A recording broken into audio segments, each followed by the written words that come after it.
Happy New Year, everyone. This time of the year, it's become a tradition for bowlers from all over the country to play in the national championships. And this year, we have the singles and the pairs being played in Christchurch.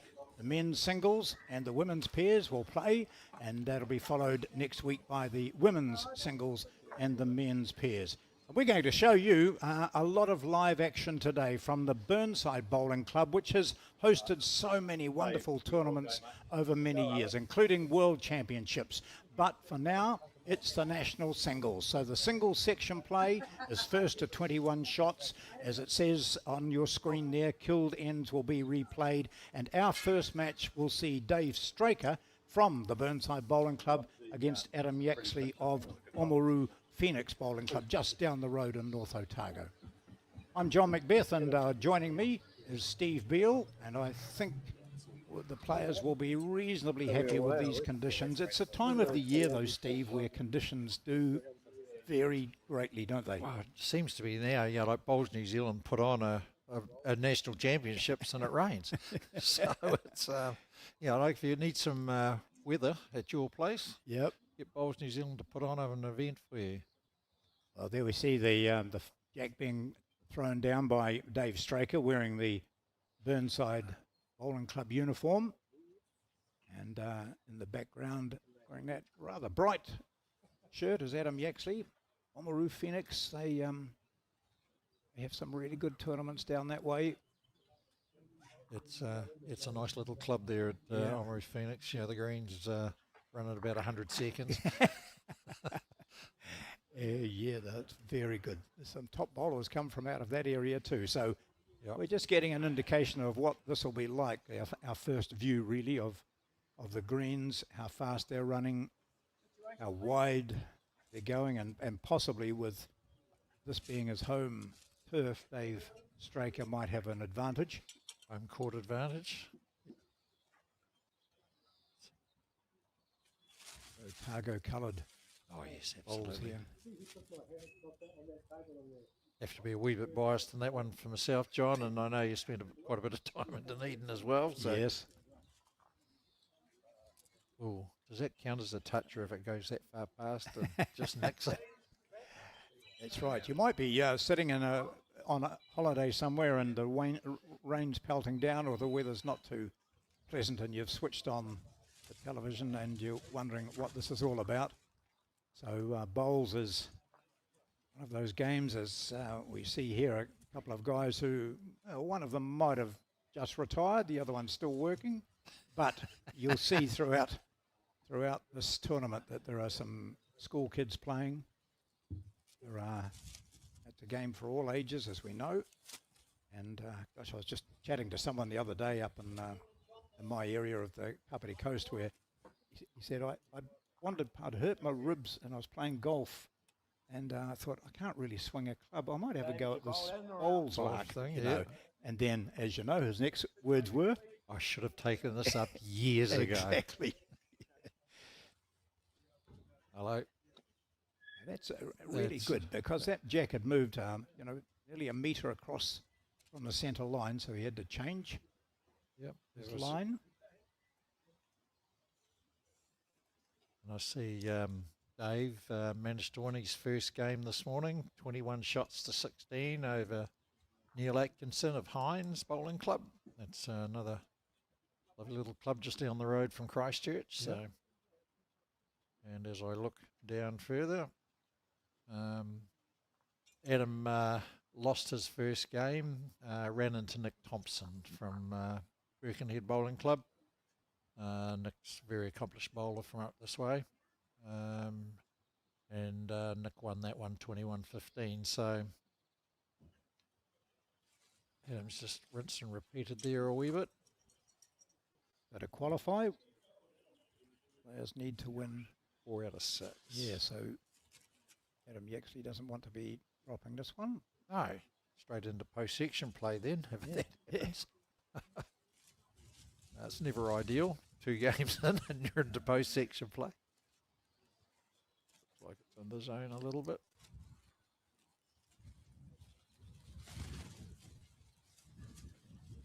Quite nervous for players who know that they've got the cameras around them and that they're on Bowls YouTube live streaming and also on Sky Sport. These guys don't seem to be showing any concerns at all. Picking their line pretty well. It's just that weight that's letting them down, and this is only the first end. Well, nothing wrong with that weight when you've got the second one just sitting behind it. So that's a good couple of shots there. Can't quite see them because they've moved over to the side, but there goes Dave Straker. He's a couple down as he wanders down, scratching his ponytail. And in the background there, some of the other games. So look at that. That could be 2, possibly 3, but you just see there the Burnside crew marking the games there, John. They're always the club's done very well. I think it started way back when 08 for the World Champs, where they got them all kitted out and you know, with the green and the red track jackets and yeah. They always do it well at Burnside. You know, my nana used to say, if you're not the part, at least look at some. So how come you didn't heed those words? No, I like, you're quite right. Like 2008, you know, when they had those World Championships in Christchurch, which were very successful for New Zealand too, it was fantastic to go into the clubhouse or go wander around the grounds, and you immediately could spot the volunteers, the club members. So you knew who to ask. Or I think even the bartenders, and there were a few of those working hard. They're all dressed up in had to get a clean shirt every day. Yes. No, they did it well. You know, like as you say, and that's when the umpires really come into their own as well. So it's you know, everyone was identifiable. Yaxley here, right-hander. See his bowl just coming in. He's laying on the forehand, the right-hander. Picked up a couple of shots on that previous end. Doesn't look all that happy with where this is going to end up. Still the shot there. You just need a bit touch higher with what we see.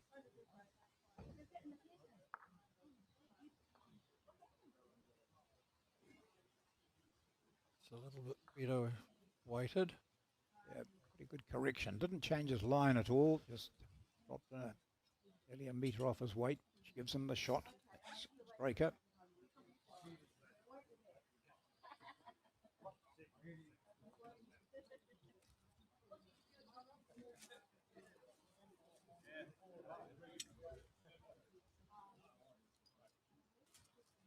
Where you don't want to get a toucher. Oh, well, he's played that well. Yep. Good result. Yep. Yes. Might have moved it enough to bring all those other ones in. So. That's right. So Dave's hooked that one out a bit high. Key is, Steve, that so long as you recall what you've done, hey, and that was good to see Straker watch that all the way home. Yeah. So that in that mind of his, hopefully, he's thinking, right, I remember what I did there, just the correction that's required. He's just given himself a double teapot there. Yeah, so. yeah. Yeah. Bit of an adjustment required. This looks like it's somewhere in the zone again, is it? Could be a 3 here. Could even be more, possibly. Just those angles again, like, so we're not going to beat each other up if we got that wrong. All right. Well, we just don't know how close that short bowl is. The shortest one that's way out there, looking at it sort of 1 o'clock, short of the jack. The only one that's short, which is interesting, it's better weight. Change things. Yes, no. No. 10 out of 10 for greening, but... They're just discussing, are they going to bring the mat up with them or leave it behind and use another one? So much easier just to pick the mat up, isn't it? Oh, it is. It is. Saves time. You'd be surprised how long over, say, 20 ends or whatever they might play, time it takes to walk back and drop the mat on the bank and then come back up again and go and get the mat. So there's one, and that's two. And then I think there'll be a tape goes out, or maybe... That's 3. Oh, yeah, that short one looks, doesn't it now? Drop and measure. Yep.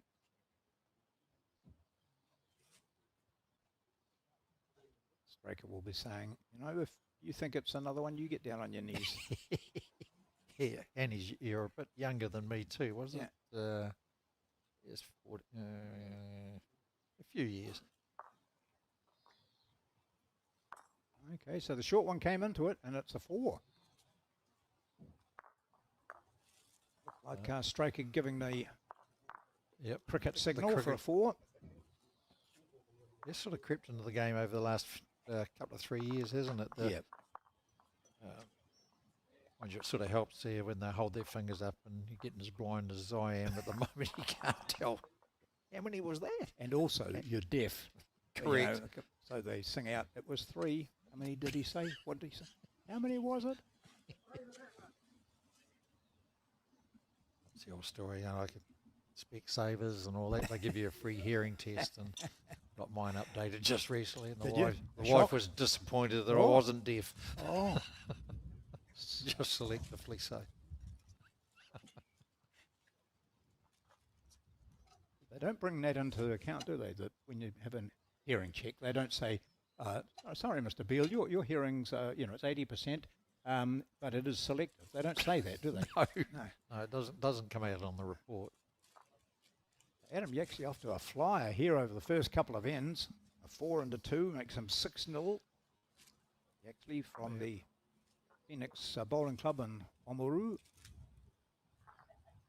Interesting, he's playing down the ditch side too. It's traditionally, as you know, the ditch side can be fickle.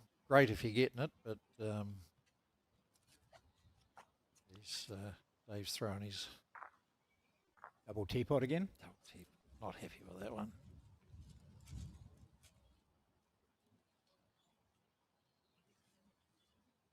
Placemakers. Shop and save in store. Available to all bowlers. You better green bowl.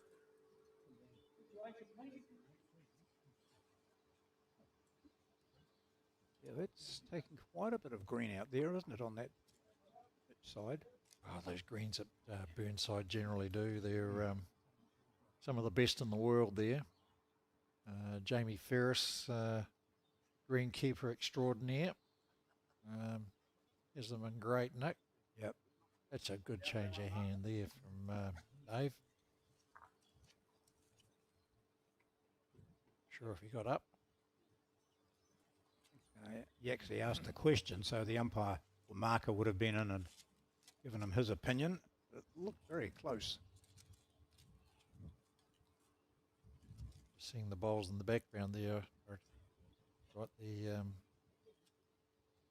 stickers are rather large, so we're not going to miss them.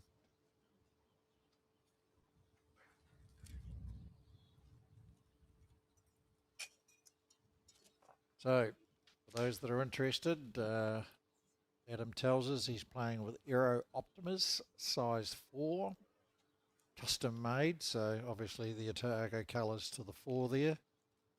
And his emblem is the horse bone crusher. Oh, remember him? Yes. Great. That was that great race to the Cox Plate, 1986, where him and our Waverley Star had a great battle. About the 800, I think. Right. They went hell for leather. Keith Hobb doing the call, probably.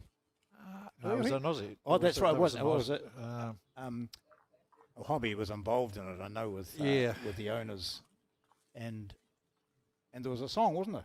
Bone Crusher. Bone Crusher, yeah. And there were biscuit tins and God knows what coming out with. This is looking good. Coming into the head here. Yeah, lovely shot. Was always going to be close to promoting his own. Very good. Yeah. Might have been a couple down there. Dave's got the opportunity to play through the head a wee bit here. We does the same sort of shot. He could Yeah. push his own up. He's got about 3 options coming into here, as long Not as he's bad up. either. We might just sit that shot out. This will be a great bowl. Oh, how hard luck. And yes, you should. No teapot this time, Dave. That was a fantastic shot and deserved better. Oh, if he just caught it probably half an inch thicker. Yeah, Bang, he's probably lying 3. he would have been. Yeah, without doubt. 3. Instead of that, he's probably 1 down as he wanders down with his lifter.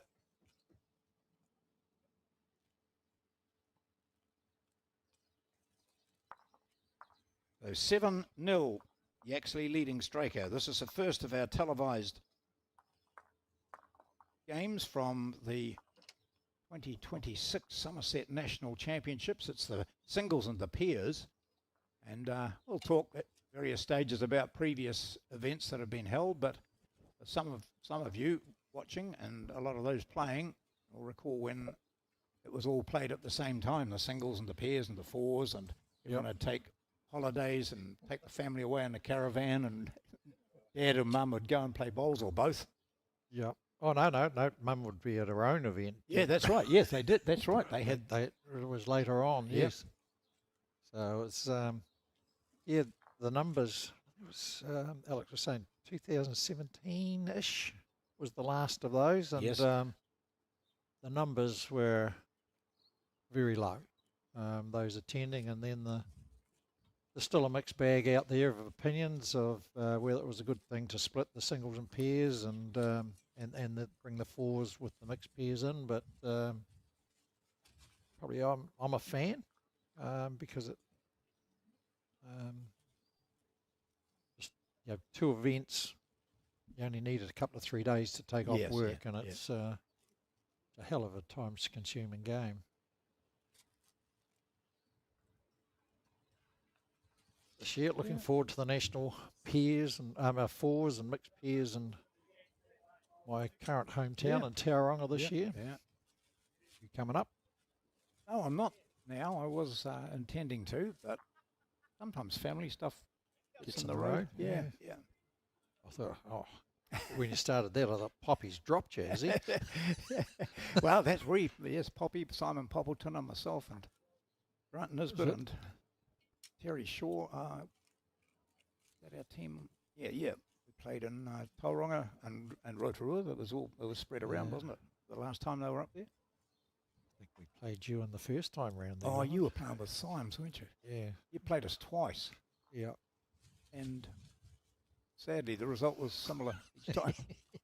Although post-section, I think you got, it was an extra end, I think. Yeah, absolutely. We were quite chuffed with the way we went. I think at one stage we did drop an 8, which helped. You're still in therapy for that, or? It was very good, yeah. So, and that year we qualified, which was it's a big thrill to qualify. It is. For composite teams and guys that just get away for a good weekend or a good week or so. And Well, that's the beauty of the sport and what it's all about, and it always has been. Like there's people go to the nationals for various sort of reasons, and like newbies trying their luck, and as you know, the beauty of this sport is, and the setup the way it is, you can walk in there and play Gary Lawson, Joe Edwards, Val Smith, some of the world champions. Yep. Current and past, and not too many other sports you can do that. And you don't have to qualify to go to the nationals. Yeah. That's right. And then on any given day, you can be good enough. Sitting around the campfire many years later singing Kumbaya and wearing your candles, and the time I got an 8 off John Macbeth. Wow, look at this here. He's really on fire, isn't he? Yeah. Yaxley is just found his weight perfect. 3 perfect line, perfect weight. And with his previous one, Straker he had the perfect weight, but it swung away out to the left here. He can sit on these couple of shots, he'll be in with a chance, but there's the teapot again. Not even going to see where it ended up. Yes, we do there. So that's another 3, I think. Well, in fact, that's the only score he hasn't had against him. He's had a 1, a 2 and a 4. And that looks like a 3. So that's the quadrella. Yes, we've got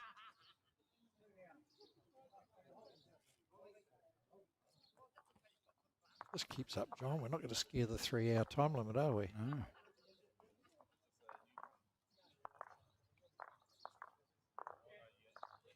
Straker he played the Nationals the last time they were in Christchurch, and that's often what happens. People will just turn out for them when they're in their local zone. And if you have a look, and if you go to the Bowls New Zealand website, you can see the full list of entries. And there are a lot of players from small clubs in the South Island who've turned up for this, and that's what makes them really fantastic. So he's been playing for 10 years, and he's using size 4 Henselites. And I see you've got first Nationals, which was the last time that they were in Christchurch. He played with Jeff Clark. Wow.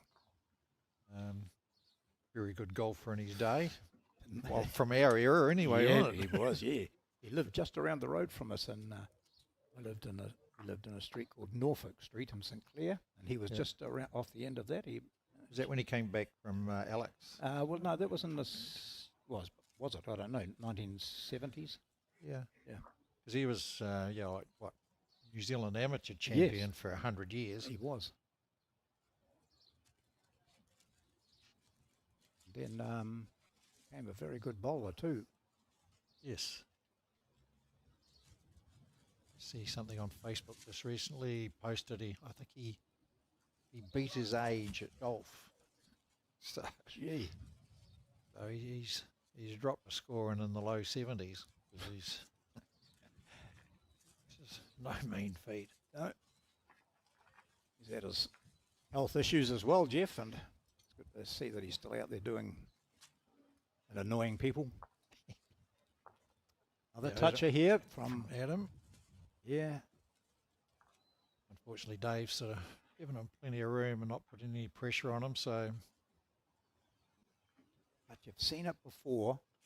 Someone can be in this position and then all of a sudden it clicks and, 10-1 becomes 10-4, becomes 10-6, and then suddenly they're in the game, because 10-6 you'd be in the game, wouldn't you? 10-0 you're not. Yep. But again, that's the if he's not scoring, then he has to restrict Yaxley to singles. Got to have that second shot in there all the time. Yeah. He's aware of that. There's countless sort of hero comebacks. Yep. From down there, and some, lots up.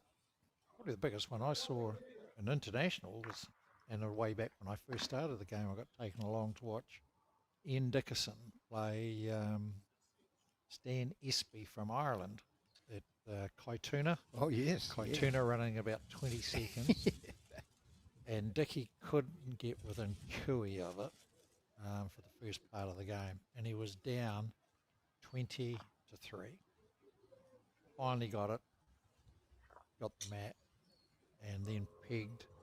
Wow. Pegged him out 21-20. Yes. Put his first one a dolly knocker. Yeah. And then wherever Espy put a bowl, Dickie put a bowl. And so, lesson one, it ain't over till it's over. No, that's right. And as people will often say, being on 20, it's the hardest score to be on, isn't it? Oh, yeah. The number of people have said, it's on 20. Couldn't get off it. Now, Dave, with his previous bowl, almost picked the jack up and rolled it back to his own. It's a really difficult shot. But even if he hits the shot bowl and knocks the jack back, he could get the shot out of this. Look at this. This is a mile away, isn't it? Through the gap again. again. Look. Gee.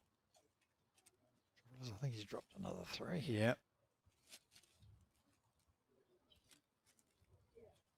It was there though, wasn't it? Just a tap of that shot bowl. It would have gone onto the jack and maybe pushed it back with a bit of weight.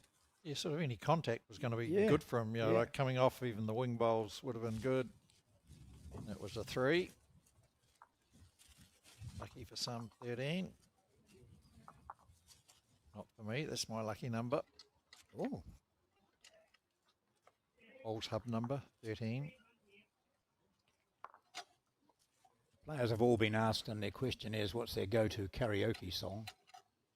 And see, Adam Yaxley, while it's a Neil Diamond song, it's not Sweet Caroline, it's Solitary Man. So he must think he can sing. Sounds like must know Paul Girdler or something Oh. like that. Yeah. Girds will tell you can sing, but Yeah, no one else can. No one else will. What's Dave's? Dave's Island in the Stream. So Kenny Islands in the Rogers. Stream. Yeah. So I wonder who he sings it with. 'Cause here we go. Continuing to use that hand. He's playing it well. Gives you that impression that he's not all that impressed with his bowl, and that's short, but not much short. It's on the back of his Unfortunately, shirt. Dave's having stroke for beating one that close at the moment. Yep. Notice he got lets the ball go deep, palm bowler. There's a bit of club. Yeah. Oh, So what's your go-to karaoke song, John Macbeth? oh. I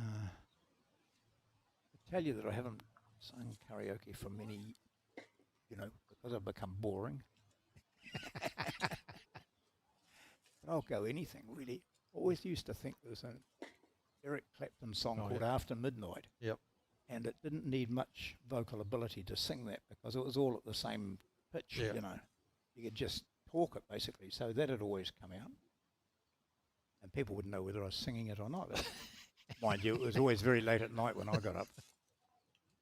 Mate, the only time I'd get up for karaoke is when the publican wanted the place cleaned out. I have not one iota of musical ability at all. Two cats fighting outside the back fence would sound better than I would, I can tell you. Then you get the guys that think they can sing like Girdler, Johnny Gray. Oh, yeah, some of them think they're fantastic. They don't record themselves. We're just hanging out a wee bit there. Adam, you're up by 13-0.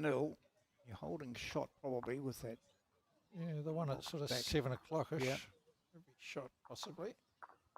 Come on, Dave. Everyone watching here wants Dave Straker to get on the board.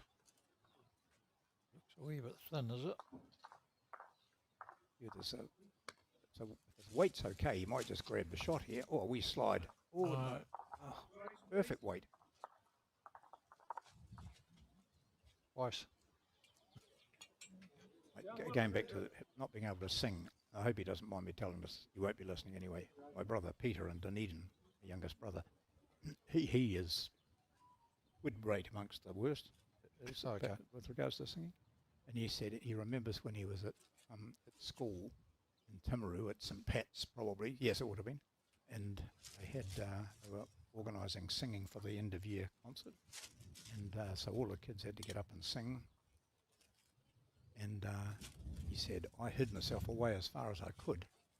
But he said then it was the nun, so it must have been when they joined up, the nun kept wandering back and forward in front of the singers, listening. He said she was obviously listening for something special. And eventually she stopped and she said, Macbeth, don't open your mouth. So he got taken out. Yeah. End up playing the triangle. Not even that, no. Righto, Dave, and you come this time. This is looking good. Have you got enough weight on it? Have you? Have you? Have you going to sit it? Oh, gee. Well, when he looks at those three bowls out there to the left, he'll be thinking, yeah, it was my own fault. I didn't need to make much of a change of my green. We didn't really adjust the green at all, did he? But his weight was ideal. He had a nice line to come just inside his right-hand bowl. Yeah. But now he's going to drop another couple, I think.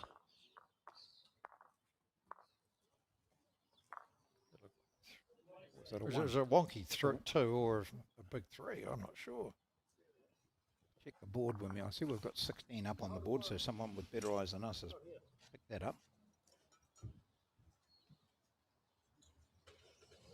Oh, Colin and Alex will be buzzing around at the moment trying to figure out what we're going to do for 3 hours. 3 hours. The next game is going to be Neil Atkinson against Peter Hughes. It's due to start at 2 o'clock. And this started at 11 and we're 30 minutes in and 5 shots from completion. Which if the current scoring rate goes, there'll be 2 more ends.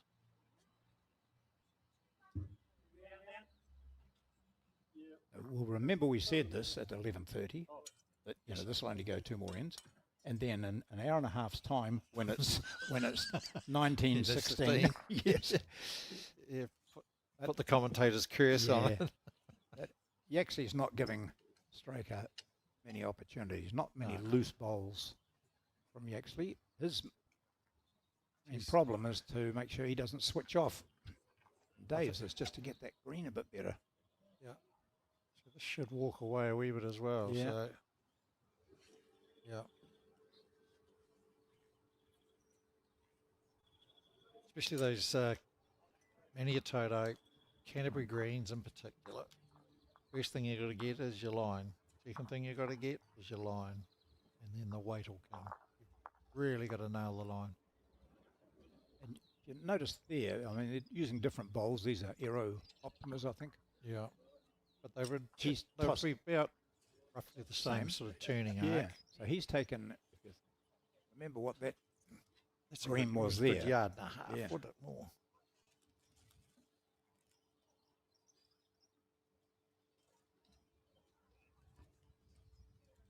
Find the other hand.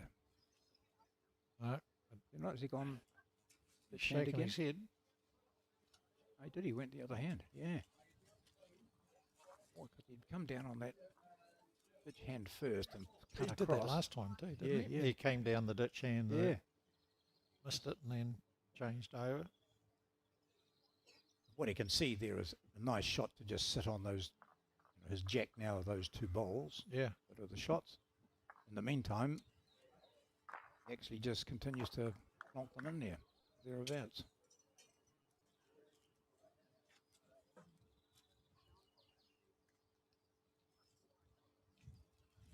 Heavy with that one, but or claim that he was just covering the back just in case he drove.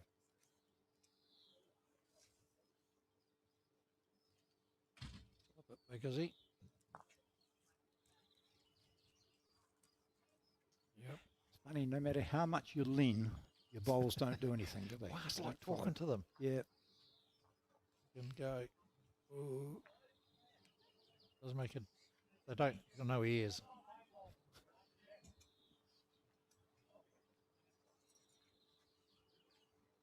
Hard to pick the speed of these multi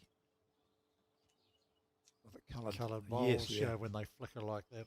I struggle seeing the weight of those. Okay, Dave, that's a good and bad bowl from Yaxley, because if you can get to that, you're going to have a wee go at it. He's having a Okay, flick. yeah. He didn't pull much, did it really? No, For no. not a heck of a lot of speed. I think that's another 3, isn't it? Yeah. So we're up to 19-0.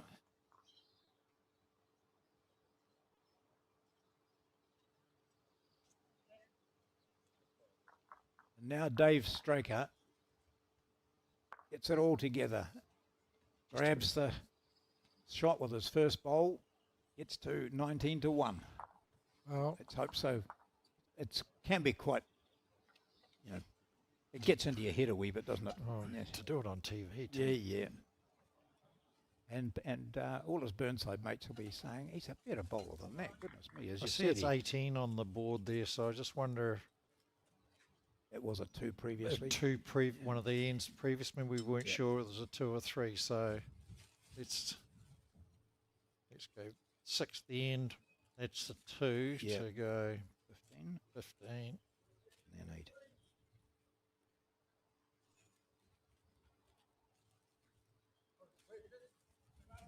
So I don't recall a nil game on televised.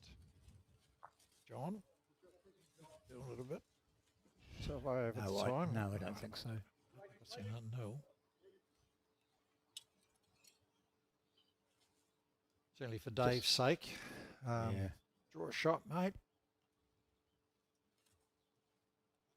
He can obviously, you know, as I said, people will be saying he plays much better than this because he did get into the qualifying in the pairs the last 16 at the Nationals with Jeff Clark.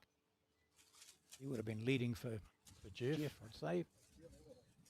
Good line there, Dave. At least he's keeping a sense of humour. Saying things like, you know, I'm going to cop it, aren't I? All the people watching my phone will be going ballistic. Yeah. I saw you. Granddad. Yeah. Oh.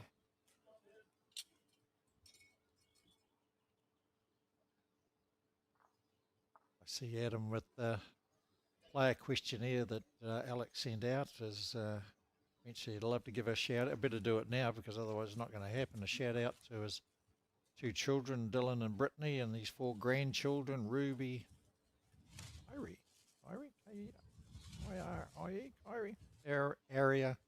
and Isaac. Yeah, Kyrie, Aria, and Isaac. So he played with Ruth Williams from St Clair. They made the round of 16 on the national mixed pairs. That was a good contest, wasn't it? Yeah. Good play there. And he was over with Grefty in the US when Grefty went over there. Yep. Had a look, so very well.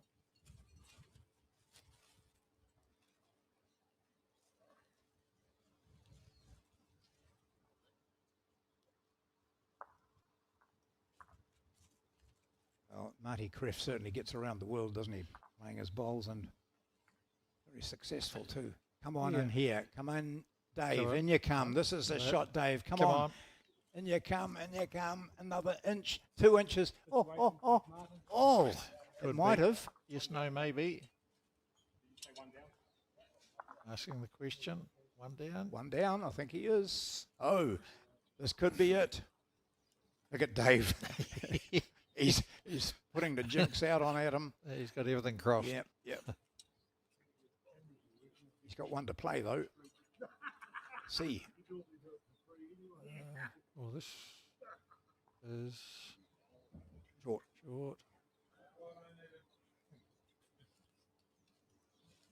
Oh, mate. Do you think he'll play this? Don't buck it up. Yeah. Finally gets shot, come hooking through and slice the jab or something. He's out on a decent line. He is too. If he gets round that one of Yaxley's, this one to the left. Oh, he's going to draw another shot. Look at that. Oh. He can do the belt up too now. It's brilliant. It is 2. Well done. 18 to 2.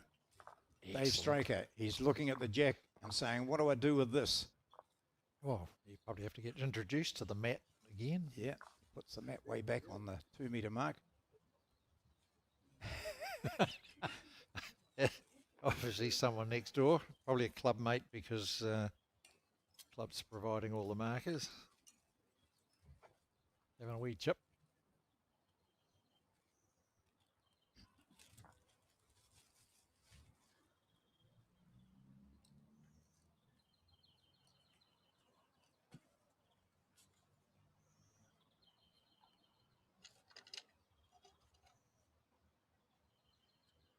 For the first time in, well, it's only 18s that played, score is large at 18 to 2. So Dave Straker, who has placed the mat and delivered the jack, his first bowl, quite happy with that.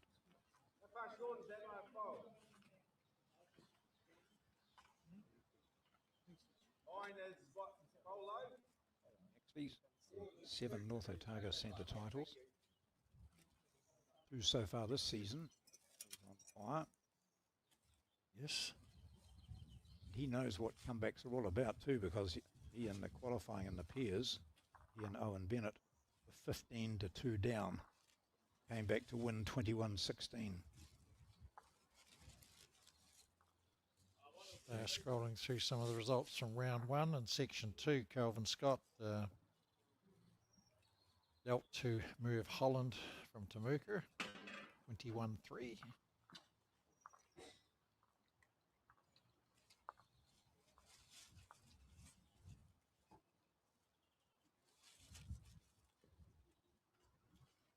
Hasn't deviated at all from that pitch side, so the backhand where he is here gives it plenty of green, sends it out a long way.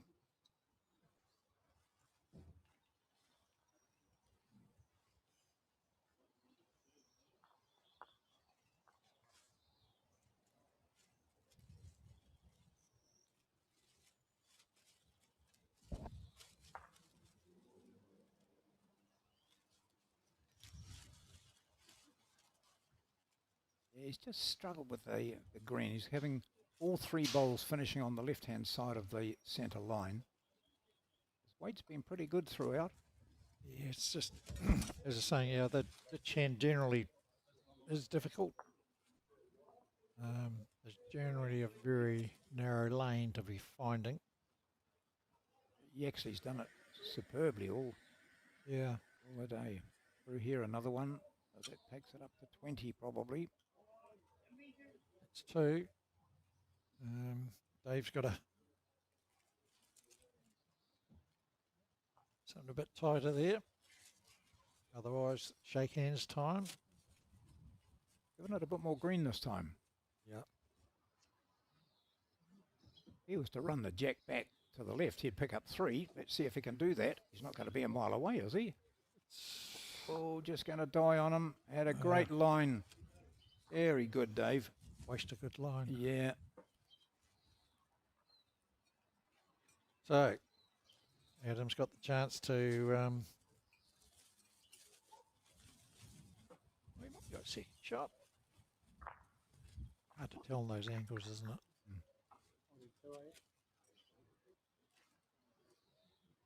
One of those drones overhead, you know, with the bullseye sort of thing on it.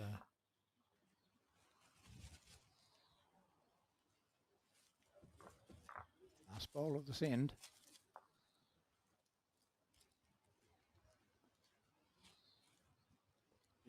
If he doesn't knock his opponent's bowl in, well, he's gone wide for that. Now it starts to finish.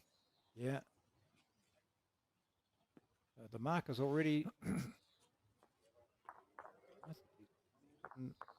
2 there.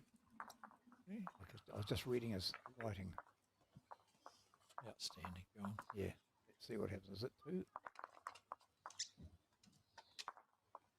No, 1. So I couldn't. I was sure he'd done a 0.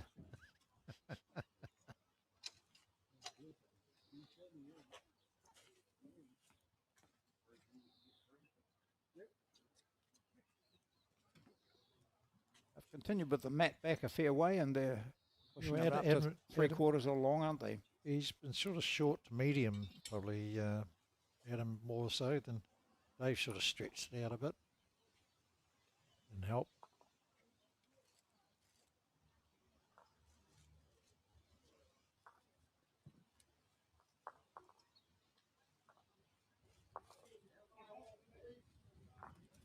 Saying with Adam's got Bone Crusher on his bowls there now. Euro, you know, with their logos now are just, aren't they out of this world? Gosh, put anything you like.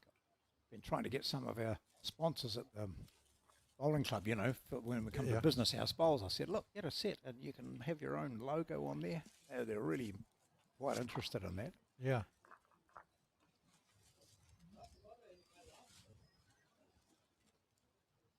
And especially, you know, corporate colours and all that sort of thing. It's great opener there from Adam. See that blue and gold shot through this and from Otago's bowl, and then I presume it's the head of Bone Crusher. Right, we might find if we get a The poles aren't big enough for the back end. Yeah, that's right. Not the tail.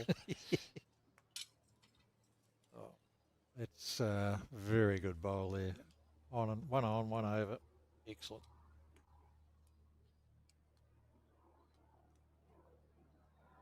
Days. You're going to line up a fun run. Ball.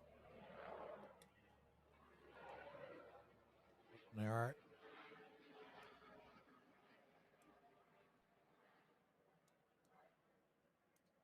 If he lined up over the 9 ends that we've had, you'd see that 90% of his bowls are finished over that side of the centre line. Easy for us to talk about it here, isn't it? You know, The best bowlers are commentating, aren't they? Yeah.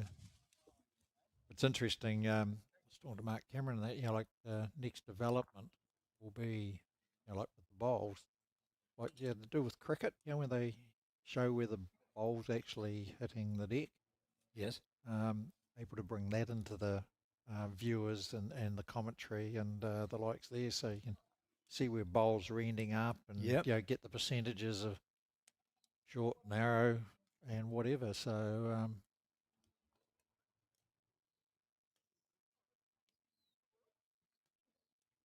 got one to go, Dave. Yep. Pretty close with that one. We'll just see whether, because he's got the game here at the moment, he'll put one over the back. We'll see, or will you just draw another? Depends if Dave's bowl stayed alive.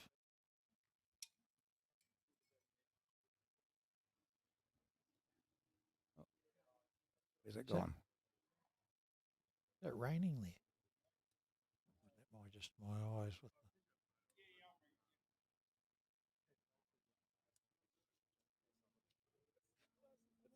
Well, they've shaken hands, so whatever's happened down the other end, I think it was 19-2, and Yaxley, there we go.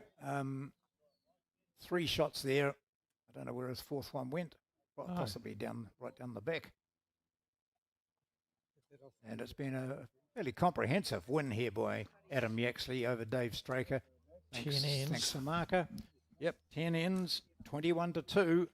And so that's a second victory for Yaxley, Adam Yaxley, in the men's singles here on day 1 of the Summerset Championships, the national championships, the pairs for women, the men's singles. That'll be followed by the reverse, the women's singles and the men's pairs. So we've had this game 21-2, Adam Yaxley against Dave Straker. We'll show you some highlights, and of course we'll be back for our second game a little bit later on.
Skin Institute, we've been caring for your skin for more than 30 years.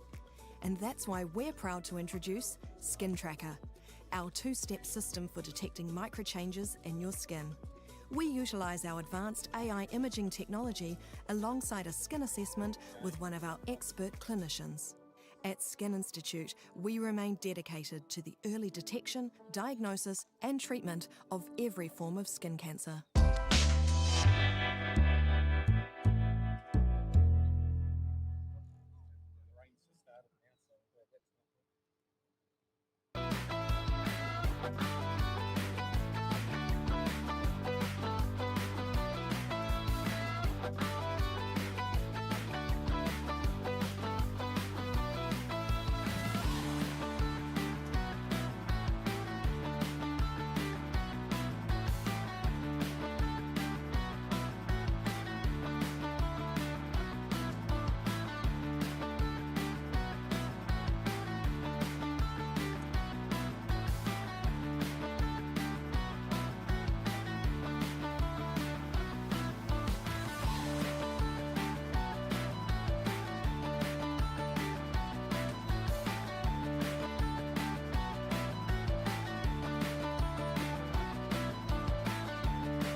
Burnside Bowling Club, which is headquarters for the 2026 Summerset National Singles and Pairs Championships. Today is day one. We've already shown you one of the men's singles matches. That was in a round 2 match. So we're into round 3 for today. And our round 3 singles match features these two players here. Both of them have played 2 games. They've had mixed fortunes. The man to the right is Neil Atkinson of the Hines Club in just south of Ashburton. And Peter Hughes has just delivered his first bowl, and he's from Putararu in Waikato. I'm John Macbeth. With me is Steve Beale again. And when we look at what these players have done so far, we just don't know what we're going to get in this game, do we? No, not quite. It's they've had less than the dream start to their particular nationals, with both of them going down in both their round 1 and round 2. So this is for survival. So Yes. Whoever loses this is out of the singles as such. So there's something on it for them. Absolutely. A bit nervous again as they front up on the television rink, which is right near one of the ditches, as you can see to the right. And it's interesting to see. In that last game, we had the winner of that match playing down that wide hand or the ditch hand all the time. He won that by 21-2. That was Yaxley who won the first game. It was Adam Yaxley of Oamaru Phoenix. But we see in this game that the players are going for the open hand. Yes, and in that first game there, Dave in particular struggled to find that line down that ditch hand. Although it's not really a ditch hand, because it's the greens are large and the likes there, but it's still, you've got to be line perfect if you're playing down that side. So we have more leeway, a bit bigger lane to find.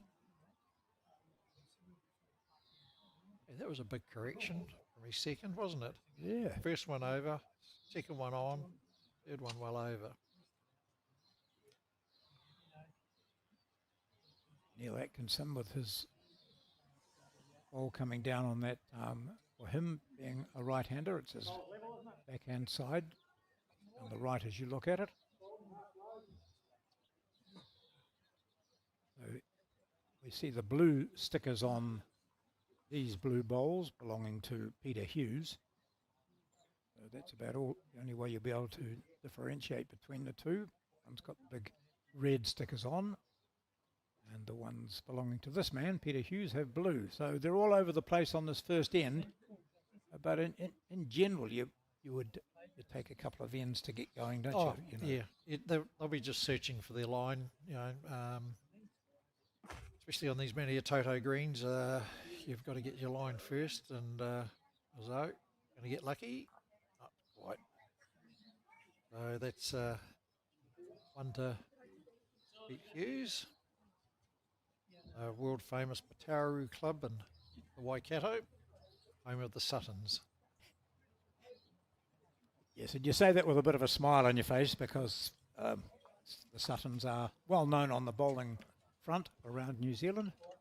Yes. Not just for their bowls. No, they're particularly good both on and off the green. Yes. So because Hughes won that end, he has the right to place the mat wherever he wants to, and also to put the jack down to the length that he desires.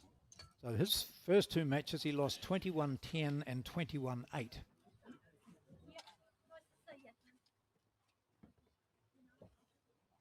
Yes.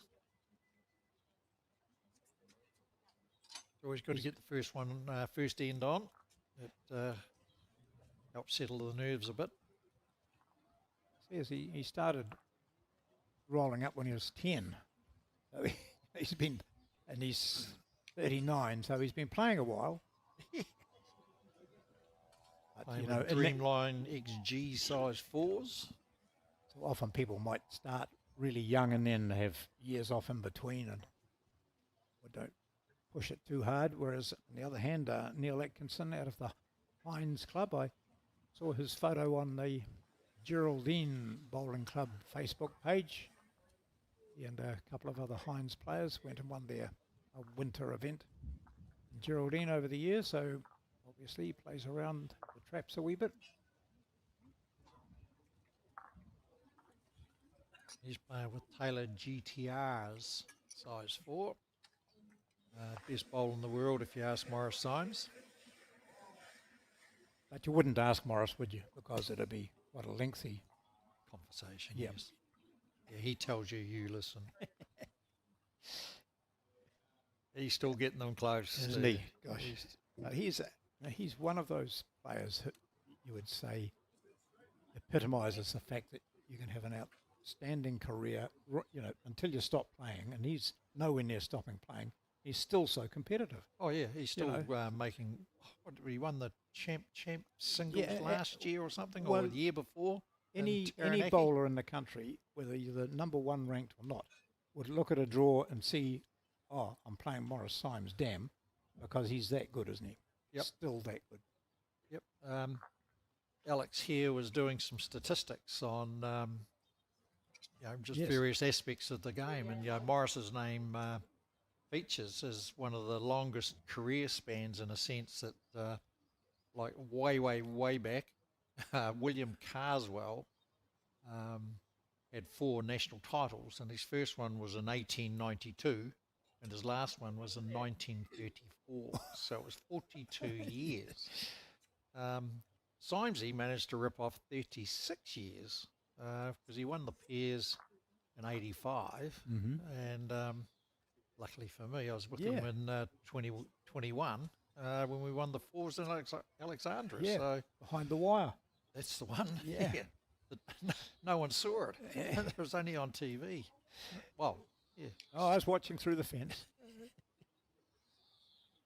So again, there's quite a spread of bowls here as these two come to grips with this televised rink. So no one's got shot, have they? Could be 3 to the red. 3 to Neil. Looking to add a bonus. Yeah, I think he will too. Even if he hits that one up, that'll be fine. He does. There's 2, 3. Looking like a 4, isn't it? I think so. Again, those angles can be deceptive. Just keep an eye on them as they measure and have a look up, and you'll see them give a signal. We've got the lollipops this time. So 3 it is. Yep. So 3 to Neil Atkinson. He now leads. That's 3 to 1. Well done, Alex Reid. Got the message down to Christchurch. For those that haven't quite figured it out here, John and I are sitting in the Bowls New Zealand HQ, Mark Cameron's office, watching his big screen TV in Auckland. Yes. Doing the commentary. So it's a bit of a mixed bag. We've got a team down in Christchurch who look after the cameras and bits and pieces and get it all set up, and the production team and John and I are sitting in Auckland doing the commentaries here. It's really it's a big move by Bowls New Zealand, who, as we've mentioned previously, have started their coverage live streaming with 2 cell phones a few years ago, and have moved into a situation where the quality of their product is so good that it absolutely sits comfortably within Sky as a provider, and their YouTube and live streaming service. But to go a stage further than what possibly people didn't know is that when Alex Reid was commentating, perhaps with me or with you, Steve, he would also be putting up those scores in the top left corner. He would be cutting the shots, so the camera shots that you see, he would be doing that as well. Yeah. He'd be It must have been monitoring like an octopus, wasn't he? our volume, our control, all that sort of thing. Yep. And he'd be on his phone all the time issuing instructions to the cameraman, all that sort of thing. So he was literally a 2-armed paper hanger. And now he's taking more of a control in the studio out the back here, and we've got another team in Christchurch. So it saves them carting a whole lot of gear around the country. Absolutely. And also it gives them the potential to even enhance on what the top quality product they've had in recent years. So there'll be a few glitches initially, as you might see, viewers, but it's all just learning it and making sure it doesn't happen more than once. Yep. And the crew that are helping Alex today are new to the game, Yep. and whilst not new to the equipment, so there'll be maybe a couple of wee teething issues, especially in that first game where we had half the bowls off the screen because one of the controllers decided to have a hissy fit and wouldn't move. So we'll get there. Yep. So back to this. Neil Atkinson standing, looking comfortably at his next bowl, which swings down into second shot. So he's holding 2 at the moment. So Atkinson with the red disc. Could even be 3 if that one away out to the left at 9 o'clock is in the count. Some familiar figures into this out the other rinks as well. If you're a bowls fan, you'll recognise some other people playing here at Burnside. Burnside has got the 3 greens going. See ace photographer for Bowls New Zealand sitting on the seat over in the background there. Yeah, so if you're looking for all the results of earlier rounds, just go to the Bowls New Zealand website, follow your nose on that, and you can click on, you can get individual scores and or the ladder as things are progressing. Yep.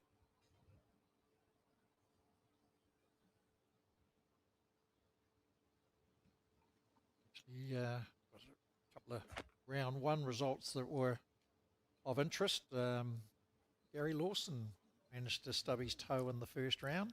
Oh. Going down 21-19 to Bruce McDowell. See 2 being held up there. 2 blue. That's 3 all. So Gary, you would imagine, will still be there at the pointy end. But that's a great thing, as you mentioned earlier in the previous game. You don't have to qualify to play in the national championships. You just have to belong to a club. You put in your entry online and you rock up and play. And you could end up playing, as I did once, against the world champion Shannon McElroy in the singles. You're allowed to say poop on TV, and I just about pooped myself when I saw that draw come out. But that's what can happen, and and McDowell would be a bit on edge as he played Lawson, but got up to win it. So yeah, and Shannon played Anthony Bovey in the first and managed to win that one, 21-7. Probably one of the youngest competitors at the event, young Lockie McEwen from Dunedin. With the family proud, got up 21-16 over Paul Brooks, especially when Jordan and his dad lost. So. Yeah. So Lockie might be 10 now, I think, is he? Oh. I think so, 10. They were 9 and 11, I think, when we played against them in the National Fours last year, and they beat us. 2'6". Yes, I know. Great example. As again, we talked about Morris Symes, who's won't see 70 again, but he's at that sort of top end. Yes. Getting towards that top end, and you got Lockie, who's right down starting, yeah, and everywhere in between. He goes good too. Yep. It's in the genetics. Dad Brent was an outstanding golfer in his day. Played number 1 or 2 in Otago in the Otago team for a number of years, and has taken to bowls similar sort of way. A smooth delivery from Peter Hughes. Doesn't necessarily mean it's going to go in the right area, and you can tell by the way he walked away that it didn't. He probably learned that from Noel Sutton. Turn your back and grab a beer. Yeah.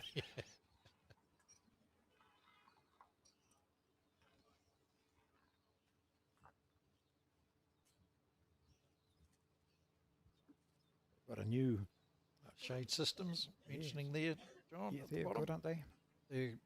Those shelters are. You got anything coming down your way? We have a bit of an issue in that, because we're a council property, trying to put things up against a fence, an exterior fence, causes problems. So we're still, doing our own thing with big umbrellas and Yeah. I mean, they work, but they're not what we really want. So we're still exploring other avenues. Yes.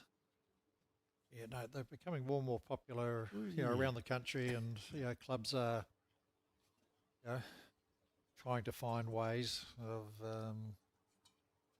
putting up the shade systems and other products like that, fully enclosed artificial greens, Yep. but just getting that balance of artificial versus natural greens right as well. So what do we end up here with, John? In the Looks end? like a single down there. 2, 1. It's one. Oh no, it was red. I think it's one to Hughes. He's got the mat anyway.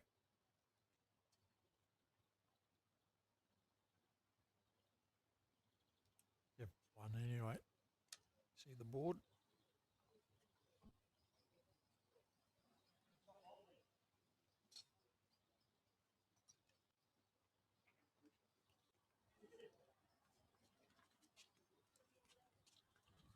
But this Bowls New Zealand and clubs are supporting it. The being quite firm on uniforms now when you're playing, Yes. and you see some players will just try and get away with it a wee bit. And I notice in one of the games here, Oh, here's a good bowl. yeah, that's a great starter from Peter It Hughes. is. Well done. So the sort of, you're meant to wear same coloured bottom half and top half, so a uniform. And if you're playing in a team, of course. And then if it gets to wet conditions, then they're not restrictive. No. But a lot of players now are looking at it and saying, I think it's going to rain, so I'm going to put this on. Yeah. Yeah, it's I think it's just because so much of it is on TV now, and Bowls New Zealand are keen to make it appear to be, as professional as it is. well, you don't see the All Blacks going out, some of them in their white kit and the others in their No, black kit that's and true. stuff like that. So, mind you, some bowlers are quite renowned for having very short arms and very deep pockets. So, when it comes to spending $1, If it I'm means getting the buying a right new shirt. Yeah, that's right. Well, Going to the Nationals, but I'm only taking one shirt with me. yeah. Oh, yeah, when they put the price of beer up to 10 cents, there's still blood on the floor, So, Look to be tracking well, Peter. yeah, it gets round that. Yeah. He's willing it around. Oh, 2 touches. He might have 3 there. Yeah.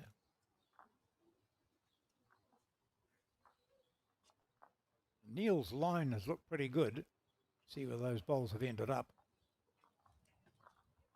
He's having a fun run. Yeah, He's yeah. going to get them both, is he? Yeah. Oh, Unlucky not to get both. he could have. If he got it, he possibly would have got all 3.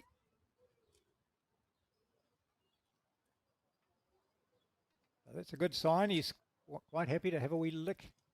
Down by 4 to 3. Both of them desperate to win this, to stay in contention. They'll continue to play, but much nicer to be playing.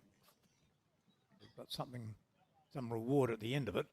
So the one that loses this is out of contention for qualifying. Yep. So will he do it again? I mean, look at the lose, jet really. coming back here to the right. That's all him, isn't it? Oh, It's going to hang. yeah. Good So- weight. Absolutely. He's dropped the 2 for sure. I don't know how short that short one is. Yeah. Pete's having a look. That's it's 2. 2. So 2 to Hughes, it's 6 to him and 3 to Atkinson.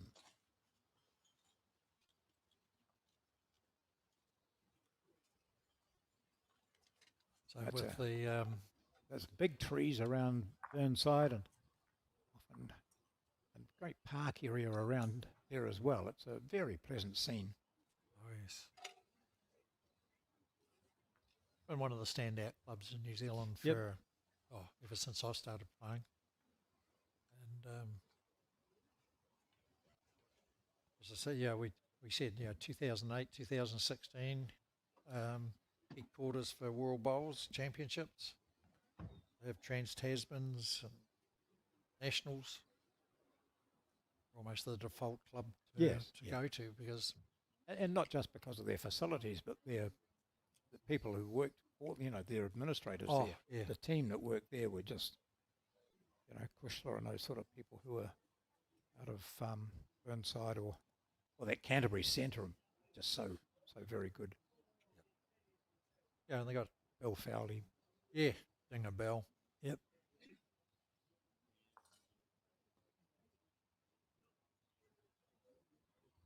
Oh dear. Neil wouldn't be happy with that one. He's doing what a lot of bowlers do, and that's just look for another game somewhere. Was that me? Yeah. Just wait. But all the time thinking, I know what I've got to do. Get my green. My weight was pretty good. Here's a nice bowl. Oh, The Hughes just drags it across a little bit. starting to use up the marker's chalk here. Sort of rough couple of first ends, but jumped onto it so far.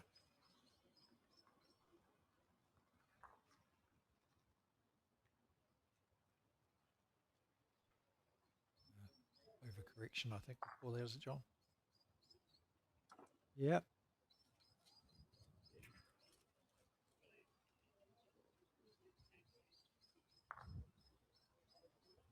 Imagine, have you been to the Hines Bowling Club just south out of Yes, Ashburton?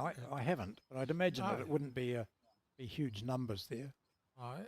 And It's actually, no, it's one of the few probably I haven't been to. it was established in 1939, so it's been around longer than me. Not by much. I was going to say. And I think Neil was a first year bowler there. He's been there a while though. Now he's made the correction nicely. Going to get back. Right. Still two down.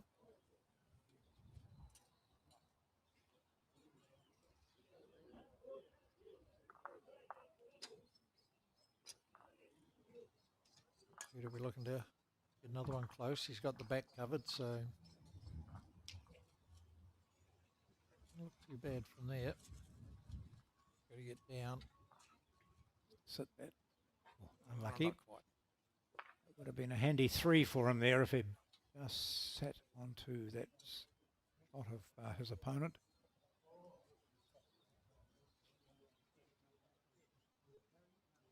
He was sort of having a wee Hunting, poke at it. yeah. But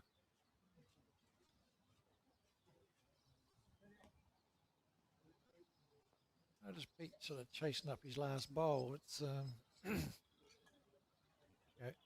the old school etiquette of waiting around, carrying the mat, but I don't care to be doing that. So they're playing one mat at an end. So Yeah, they've decided that. I just said that earlier that Neil said, we'll just play with one mat each end, and he tosses it back. Last bowler throws it back onto the ditch. normally Because the- otherwise the non-bowler would stay around and pick up that's the the mat. etiquette would be normally required on that, isn't it? I noticed a lot in if you watch any of the Aussie stuff, singles, they just leave the mat there for the marker to pick Yes, up. yeah, that's right. Call me old Yeah. fashioned, but But they're not slow games, are they? no, then they're not mucking around. No, they're not standing there wiping their bowls like this and thinking about it. They're on. Most of them don't even use cloths No. when they're playing indoors, artificial stuff. They just pick it up and rock it down. Yep.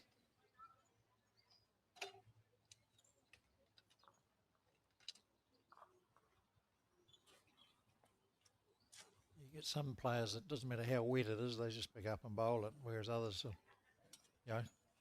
polish it up and make sure it's as dry as it can be. So, personally, I've got to do it because I can't hang on to the bowl otherwise. All over the place like a biscuit. Then. It's a nice green that he's got out there this time. Yep. Looks better weighted. Yeah. That's Well, that's it. more Hey, I like think you, he'll Neil. stay on that hand forever now.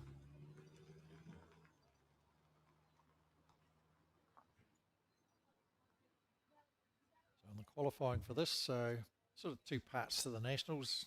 That's how I always look at it, like in terms of the singles or the pairs, is that first qualify and then reset and go again. So these guys are looking for 4 out of 6, 4 wins out of the 6 games they've got to play. On a day, they play 3 games each day, and they get to mark a round as well. So that helps the infrastructure of clubs in providing markers for it, because singles is not a fun game without a marker. No. Okay. That's probably in the count. Yeah, he's just looks to be comfortable now, doesn't he? He's found that green with his first one. His weight Yeah. was pretty much ideal. Now the little bit of pressure on Peter, who's got to make an adjustment to his line. He's got some options there. Catch anything. Doesn't look too bad, is he? Just wandering away. Yeah. And short. Yeah.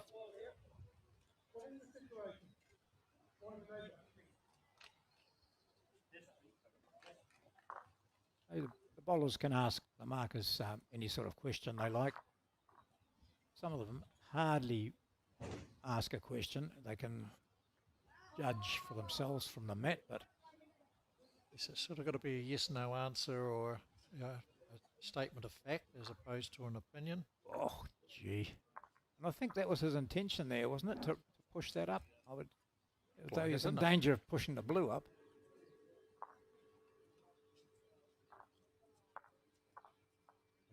And Pete's just asked the question there to get an opinion. He's probably figured it out. And the other way is here, you test the marker, see what they Yep. think. Yep. Because he has an option of ripping that out, jack in the bin, bowl clean.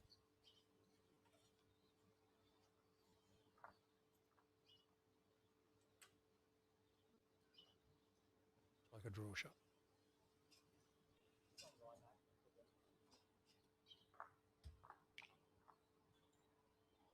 Is gonna get back. Whoa.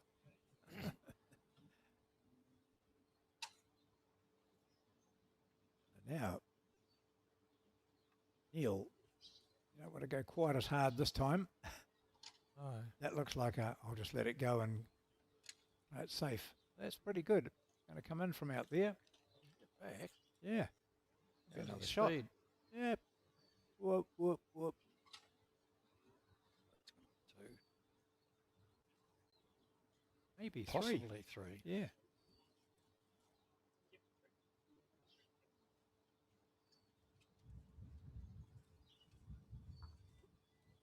Three it was. So 3 to Neil Atkinson. He is now just within 1 of his opponent, Peter Hughes. It's 8 to 7. Oh, no. Up. 8 to 6. Yeah, 3 and 3 are 6. Yeah.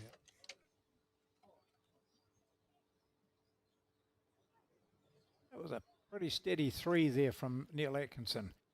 He latched onto that side of the rink and played it comfortably. Now he's going to put the jack in the ditch for the second time, which means that his opponent can change it. Will he bring the mat out? No, No, it's not, not mu- much, not no. much. Yeah, the surface, because Patera is, I know, is an artificial surface. So, yeah, it'll be, mind you, they got some very good grass greens around their area. In your area. Lovely 40 squares there of Maniatoto and Rewa, their starweed greens. So Maniatoto might be just that wee bit different for him to adjust to for a start. Whereas I'm sure, like most greens up there for Neil, it'll be Maniatoto.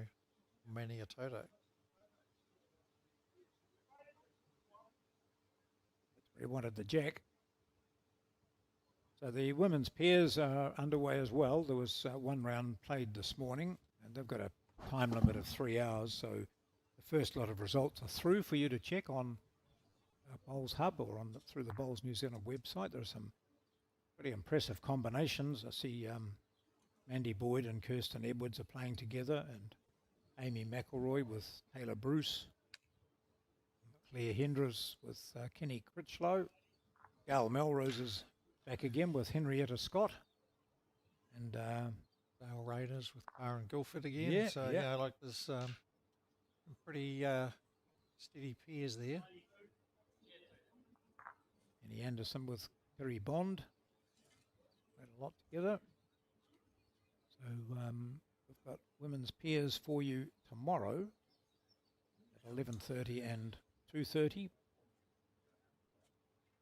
Right, who have we got?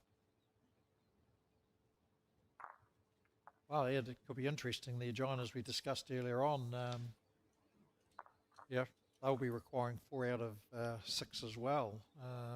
So whilst the games are set down based on the draw, some of those games may or may not be played because they're either someone's qualified or can't qualify. So watch this space, I suppose we could say.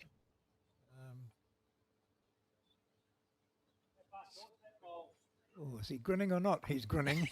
But is it a grin of nearly? Yeah. Oh dear. He might have. Well, could have 2 or he could have none. Yeah.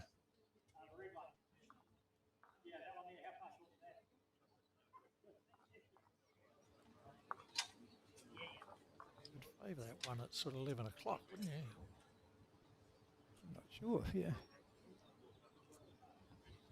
Lining up beforehand, so Wind blows one way, doesn't it? Always the way up around the deck.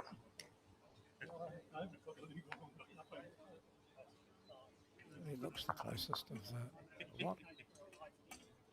oh, he's not. Goodness, he's got nothing to lose down that side. He can No. chop the bowl, picks up the jack 3. Slightly disappointed with that.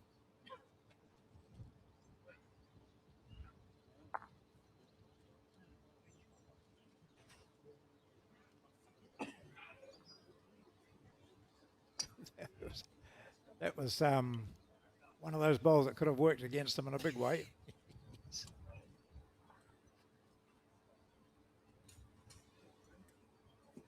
Peter's got one to play. Your finger job. Yeah. Wonder whether that is that one at He's sort holding of 3 o'clock. Yeah. Is that the shot, or is the one at, as you said, 11 or 10 o'clock? Is that it? So he's holding. Well, one He's probably better off almost not playing. Right, one red. So Neil Atkinson is holding shot. Yep. Just got to reach up, isn't Yeah. he? Yeah. Well, he's got an added opportunity there. He could punch his own short one up. Yep. Sit the shot bowl. Sneak the jack. And with the old classic yard on shot or the Peter King jar shot. You could play one like you were telling me about in your 4 earlier this summer. I'll tell you in a minute, folks. It's going nowhere towards where it should have, but it was effective. Here we was go. it what? Oh, this is not bad, is it? He gonna might get get a the rub. jack and take it back. Oh, unlucky. Hey, gee, you could throw the mat down with venom after that one. So if Peter Hughes agrees, then it will be 1 shot to Neil Atkinson, and then it will be 1 shot the difference, 8-7. Very psychic of you in the earlier part. Yes, as we're saying, John, yes, is playing into club 4s in the final round and wasn't going good, so I got third to drive, and he was only about 4'9" off target. Come off a bowl, leapt about 6 foot in the air, smashed into the head, bowls went left, right and centre. When the dust settled, his drive bowl was an inch from the jack, sitting right on the centre line, and he managed to roll up one other horrible old bowl that was short and horrible, so the opposition skip, sorry Frank, from Taronga South. He's gone. I would like to say he said, "Oh dear, what a Yeah, good shot," Yeah. but he didn't. I don't blame him. It happens.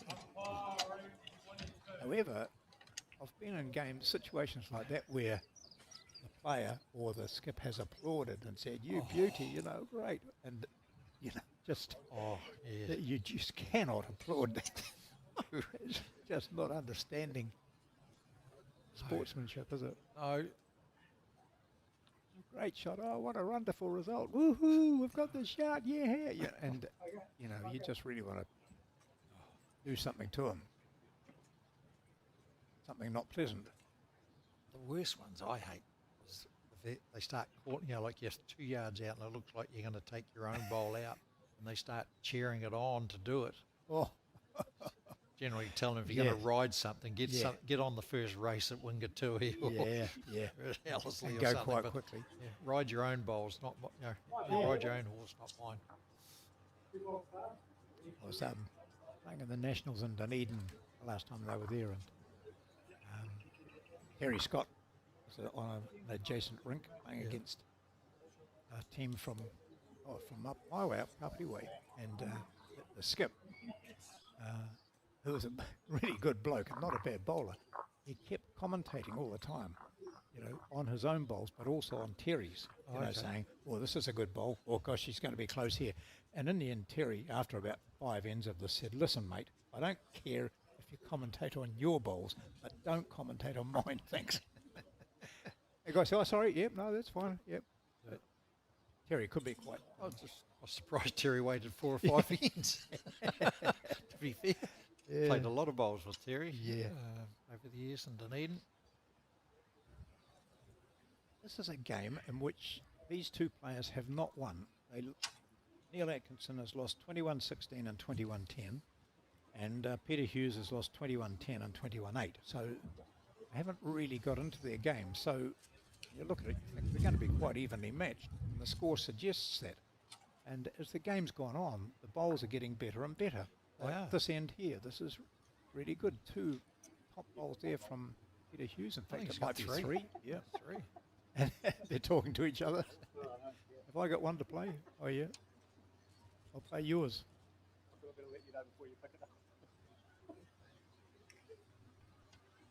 Now, we've seen Neil play with a bit of weight in situations It like looks this.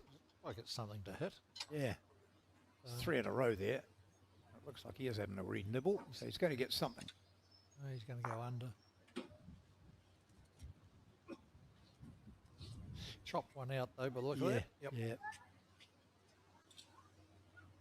But this short of a disaster.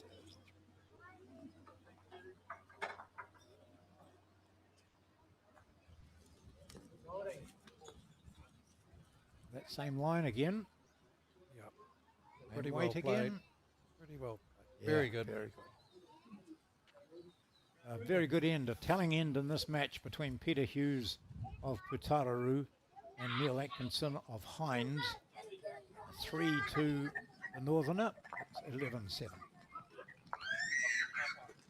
Well, 7. It was 8.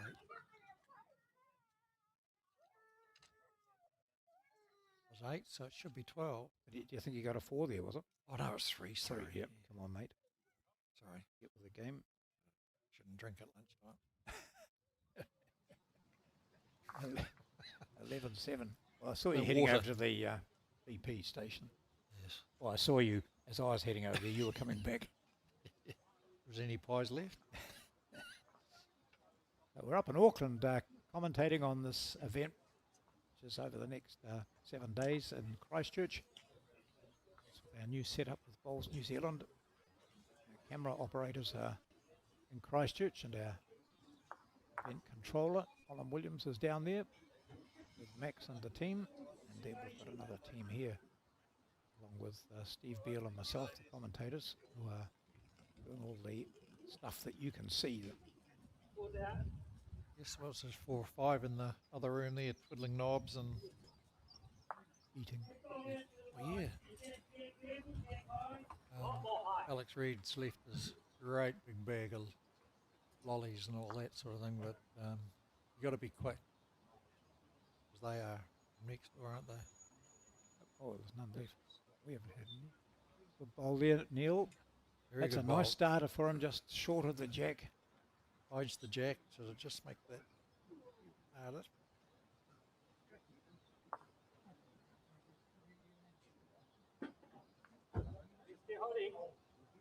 Got all the run. Yeah. Very good. Yep. That's made it a better situation for him, for Hughes. Certainly is. And it just puts there's no easy two there. That's the beauty of that bowl.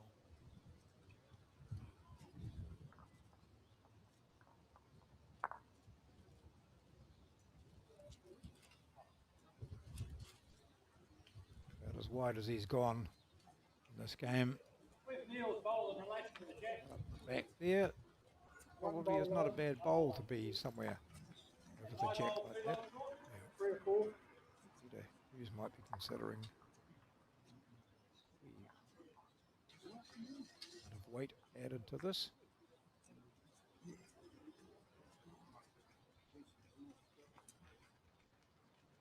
Pete's part of his profile was asked, do you have any interesting stories you'd like to share from your career? And he goes, I've been runner-up in more club champs than I care to remember. Probably to the Suttons again, greedy. Gee, look at that. Wow. Oh, brilliant. Yep. So he's a silver medalist by the sound of things. Enjoys, And, enjoys playing at finals. yes, doesn't like winning them. No. What's going to happen here? Ooh, could have been anything. He actually created a better shot for him with his last bowl. It's not all bad at the moment, even though he's 2 down.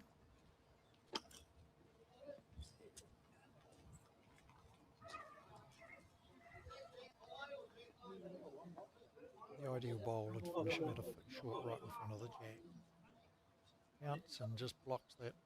It looks like it's just open there for a hit. Can we get back all the way? Not all bad there, No, not at all. especially if Neil drives, which I'd certainly be looking to do. Oh, where is it? Where is it? Where is it? Oh, no, down the end. Here Yep. it comes. Thank you very much.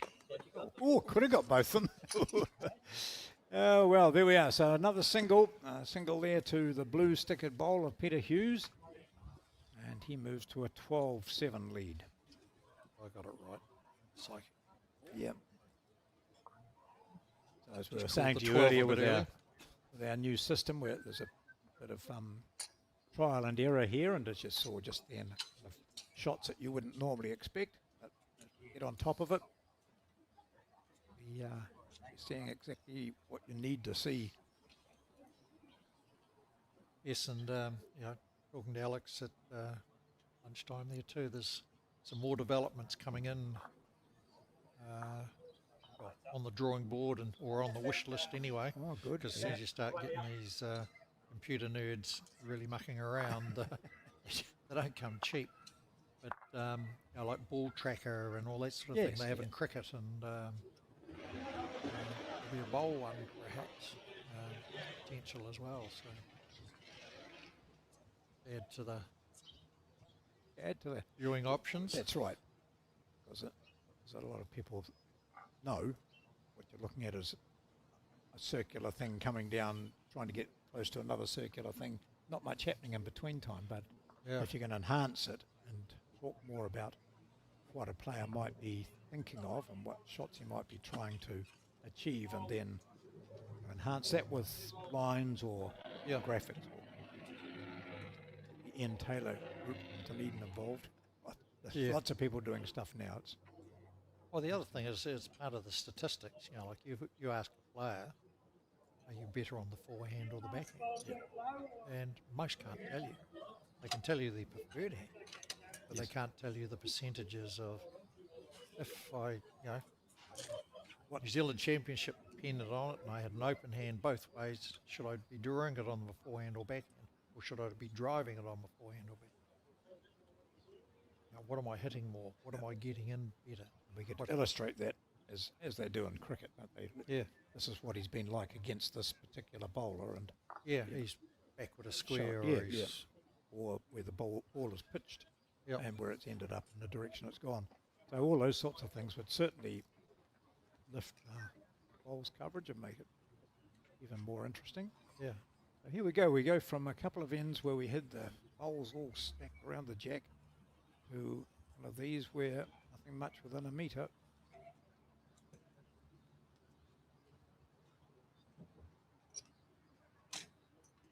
Atkinson with the, I think that's a Bowles Hines logo on his shirt, blue shirt.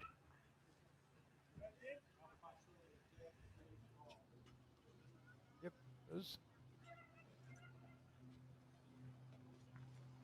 Shirts options now, you can get certainly adding to the colour of it, Yeah. what's going on, and plus with Bowls logos, and as we saw in the previous game, yellow and blues going all over the place. Just made the adjustment.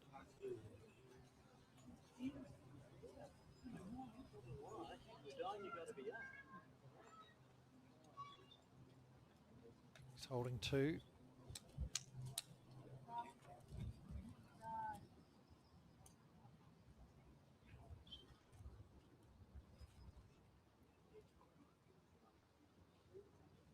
Needs to put the brakes on here.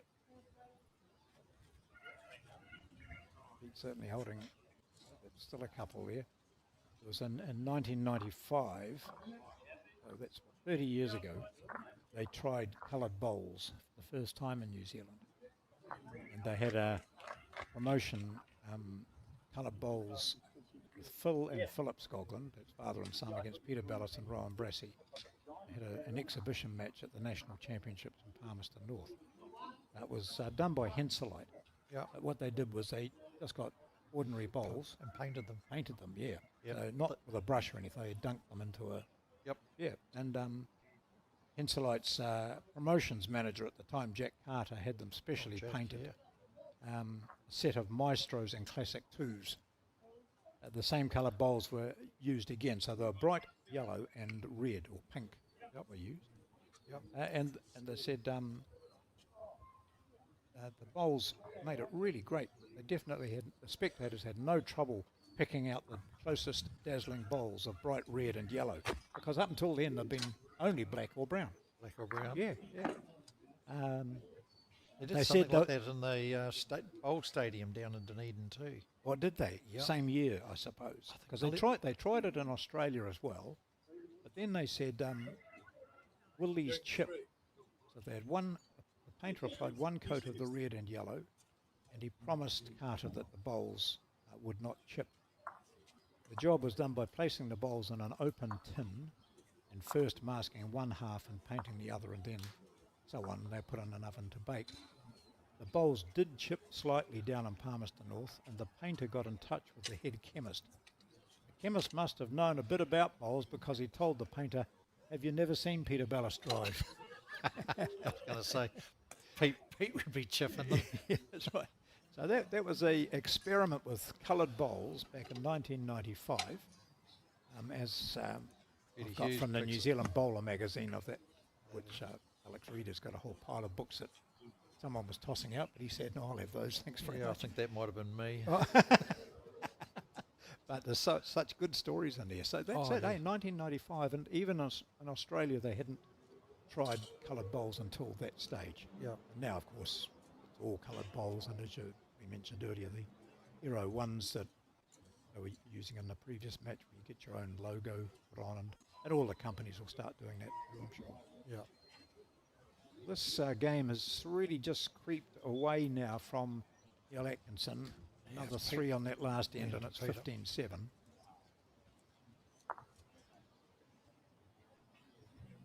Seven over the last 3 ends, because it was 8-7 after 8.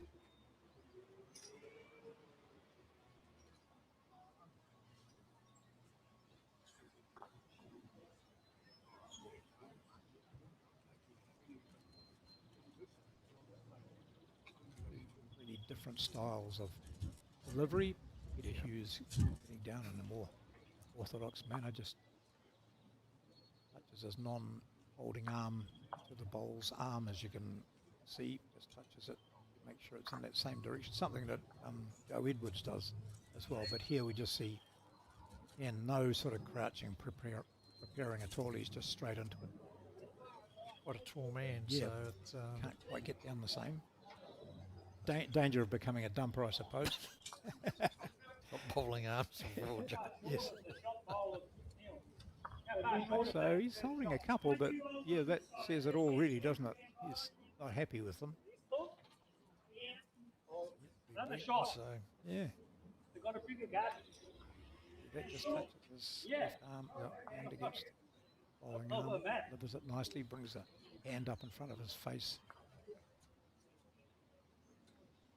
he's just got to get under this, and he'll be close. Ooh. No. Well, Neil Atkinson's Well, it's got cut to, one he's- out anyway. Yes, he's got it. Neil's got to just stop that, doesn't he? He's got to just put one in a bit closer and grab a two. It's a good opportunity for him here. He all sort of does that sideway Joe Edwards Yeah. shuffle there, doesn't he? Yeah. It's a poor ball. Got to check. I think she might be joining us at some stage as well Oh, is she? Oh, over the be week. careful what we say. Yeah.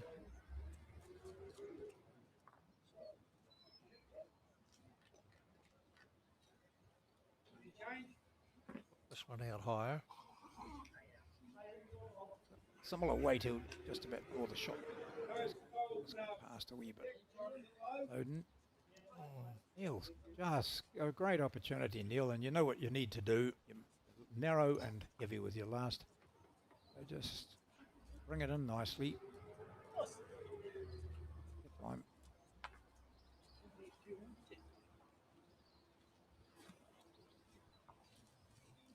Certainly corrected as green.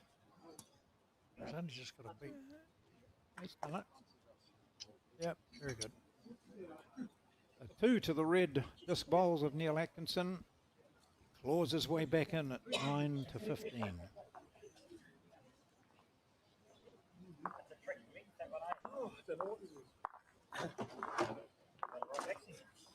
No.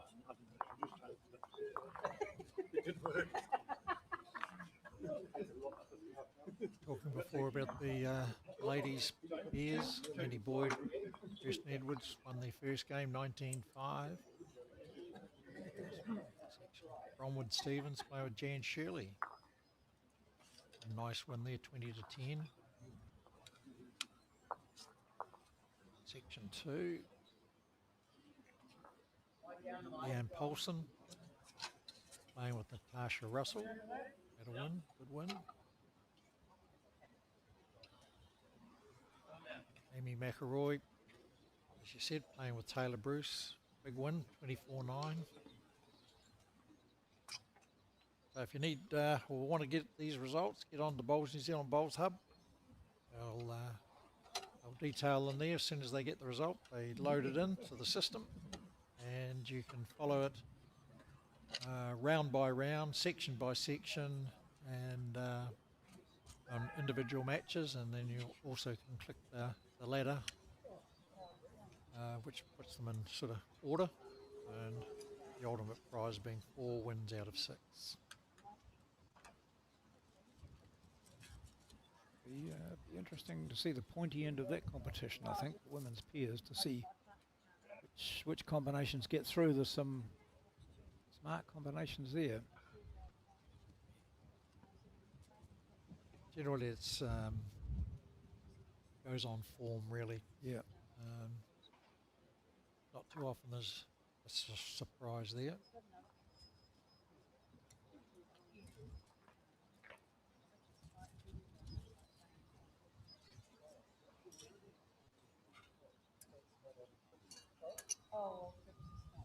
Some early results here after 2 rounds. Val Smith and Deb White have had 2 wins. Gail Melrose had 2 wins. Lindy O'Callaghan and Christine Buchanan from Central. Yep. 2 wins.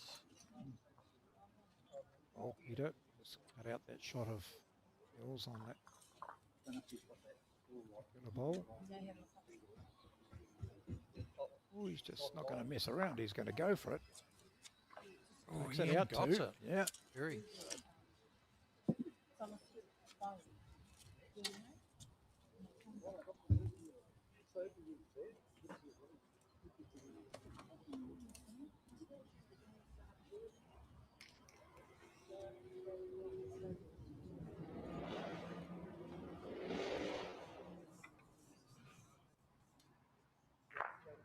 Got the run? I don't think so. I think that's why he sort of pursed his lips a wee bit when he let that go. Oh, Neil, take advantage. Just some room.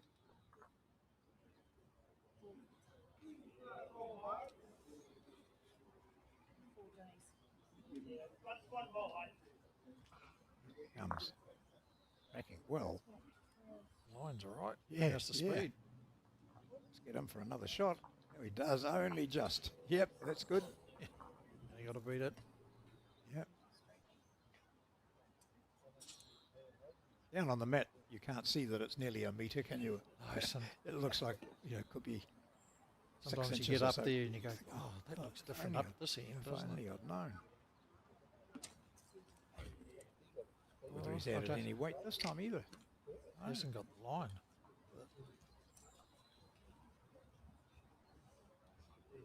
Ooh, it's a gift too.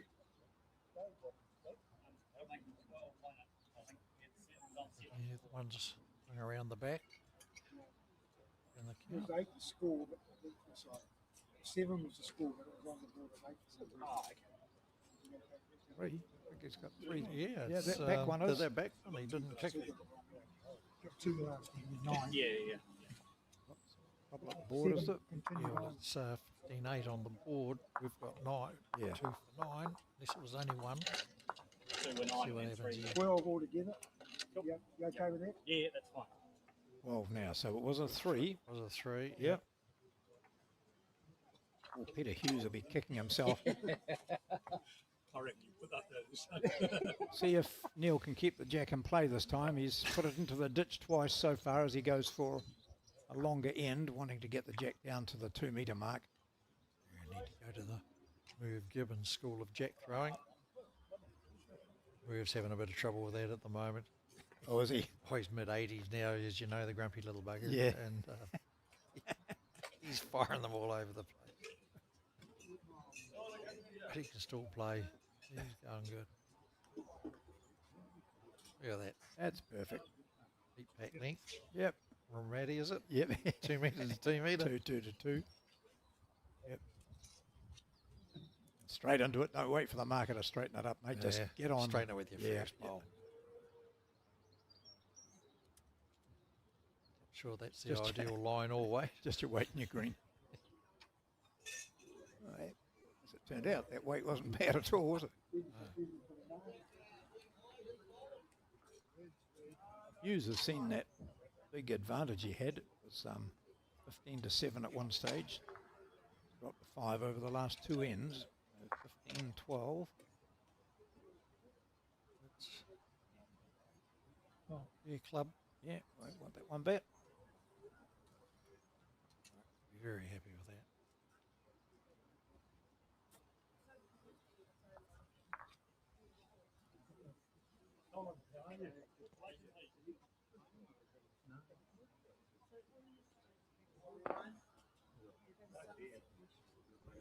Line. He'll Get there. Oh, I think he will. Bad bowl, eh? What a Very top good. bowl. Hey, Yeah, excellent. first bowl came down the other hand. He changed it for a second bowl and it pulled out a touch. Nails of- it. Yep.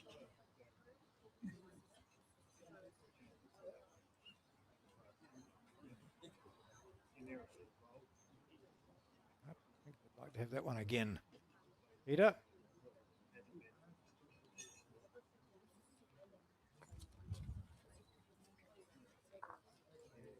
Both bowlers were taking the same mark. On that other hand, just well narrow. Here goes Atkinson again. Yeah, he's a bit tighter this time. His length's okay, his weight's okay, it'll still be in the count. Hold up. Oh, yeah, yeah. Oh, look at that. It's all right.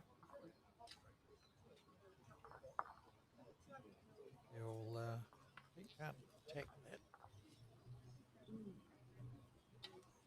Not big weight anyway. No, and it's gone.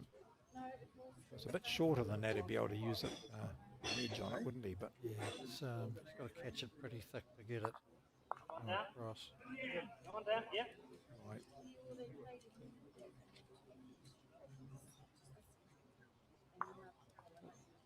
Changing his hand, does he?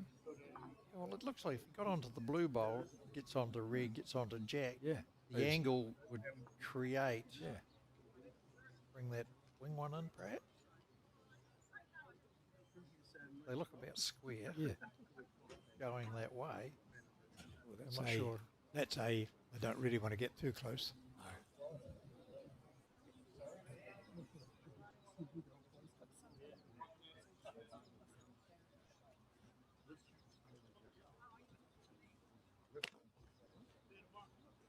On the run, must like it. Not far away. Not far away. It's going to get a wee edge. Oh, what a bowl. Yeah, great ball. Sorry, Alex. What a bowl. Yeah. Yeah. Outstanding. I think you could go back to that last bowl of Neil Atkinson's where it was a wasted bowl, really. It was a nothing bowl. He could have made it more difficult for Hughes. But here we go. Worth a replay, this one from Peter Hughes. Down one, just Here it comes. nudges the shot bowl out. Woof, fine edge. Couldn't have played it any better. That third bowl, Neil put there, sort of framed it up quite nicely. So, from the other end, it would have looked like you could have used that. So, 16 to 12. They've played 14 ends if you're interested. Ends, of course, don't come into the equation. more ends than the last game. Yes, yeah. Right, our previous game was a 21 to 2 victory completed in 10 ends.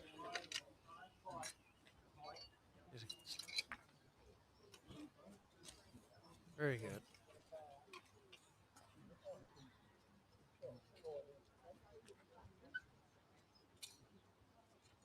Your first bowl effectiveness.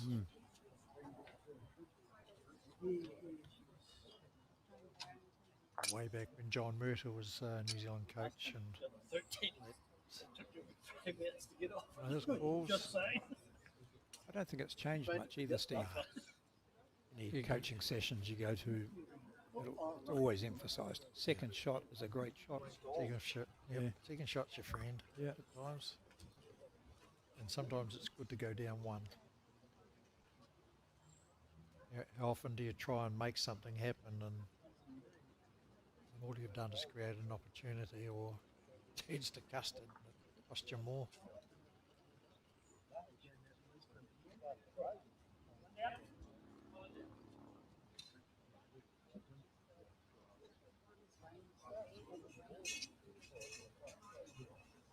Lines he got on this, not a bad line at all. Take it round the outside. Indeed there. He's got to make that his new jack. Just get back to that bowl. Very tempting to come down on that forehand. Not bad. Oh, is it?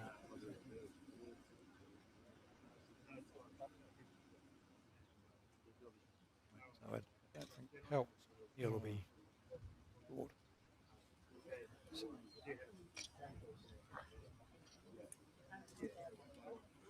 Goes back to have a look at what's happening down that end.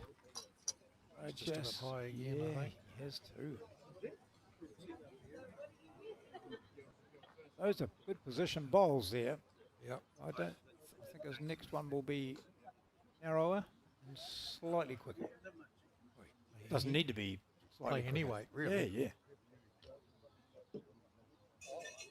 He's got to get over with this one.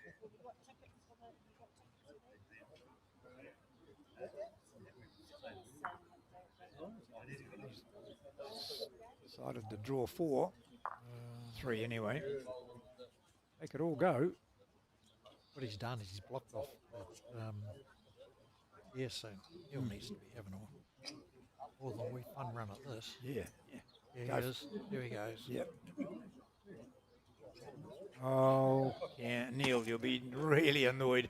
You had 3 goes at it pretty much out that same line.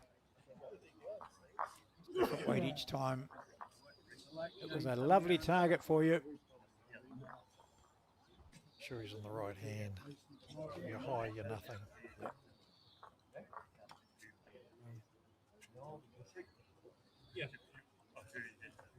Balls are easier to hit than jack. 3 it was. So Peter Hughes moves to within 2 of winning this game. He's at 19-12. So after this game, we've got another game coming up.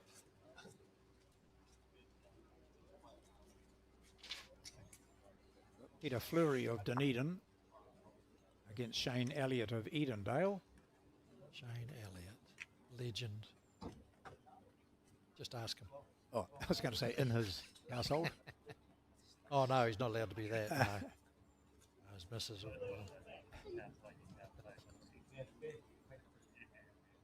He's a good man. Well, Shane does a lot for bowls, does excellent sort of stuff down in Southland. So he's got to be a good bloke if his favourite song karaoke is Sweet Home Alabama. yes.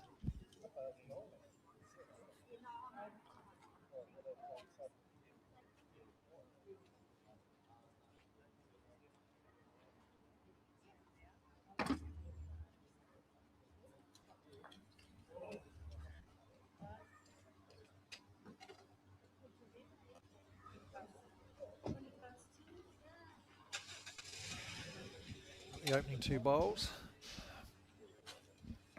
Well, will we see more than this end? 19-12. Peter Hughes with bowl in hand now needs just 2 to go out on this. Got half the equation so far.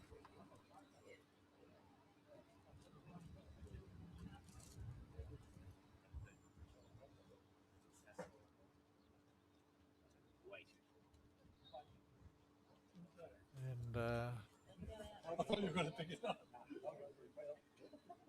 Carried on a bit further than overcorrected. Yeah. Holding a couple there though. Neil the spoiler, is he?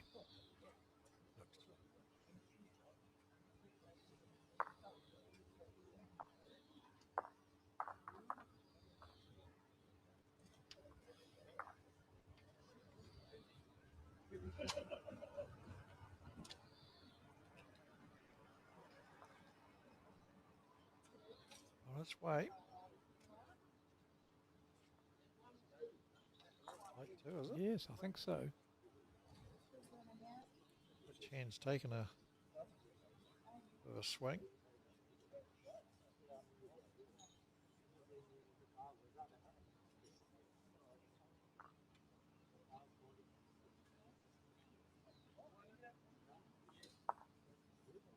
Slightly better green here from Neil here.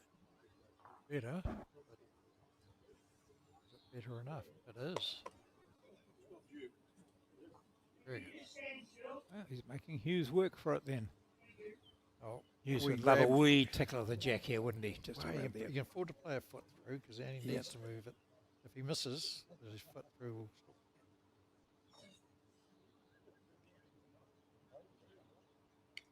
Far away, is he? Getting back. Too big with the weight.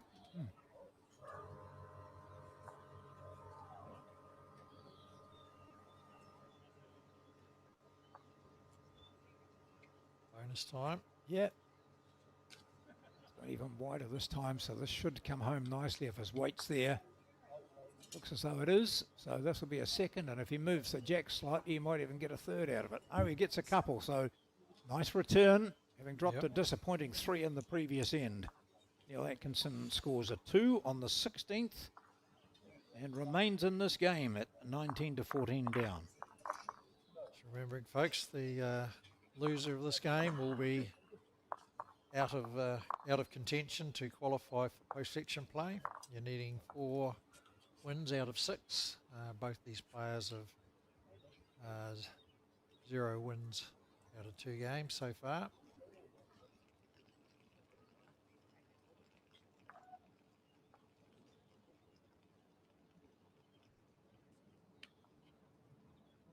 Oh, he's changing it a bit.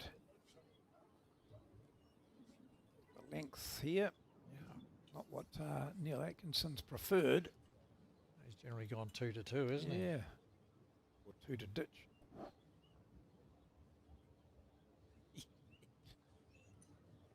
Boy, look at this. He might be saying, I should have tried this previously. Got the weight done nicely.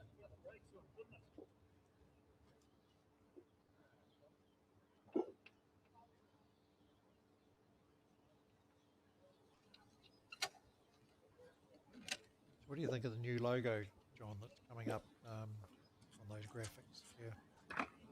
Quite like that. It's a bit, it's newish, isn't it? Yeah. Well, it's new, obviously, but modern. Yeah.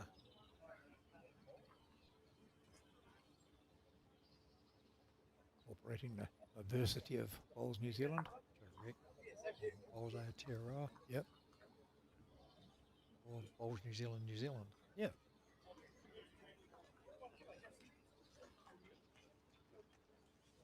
Oh, how there he goes. Atkinson has drawn the shot.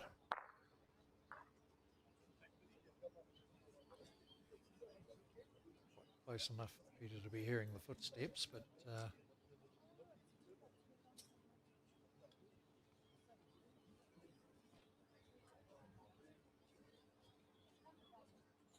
Not bad.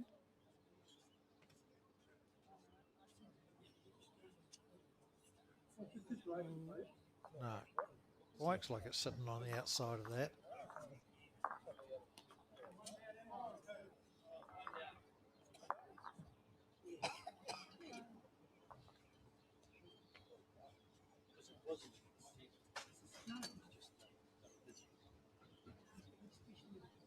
This is section 1 of men's singles, and we're into round 3.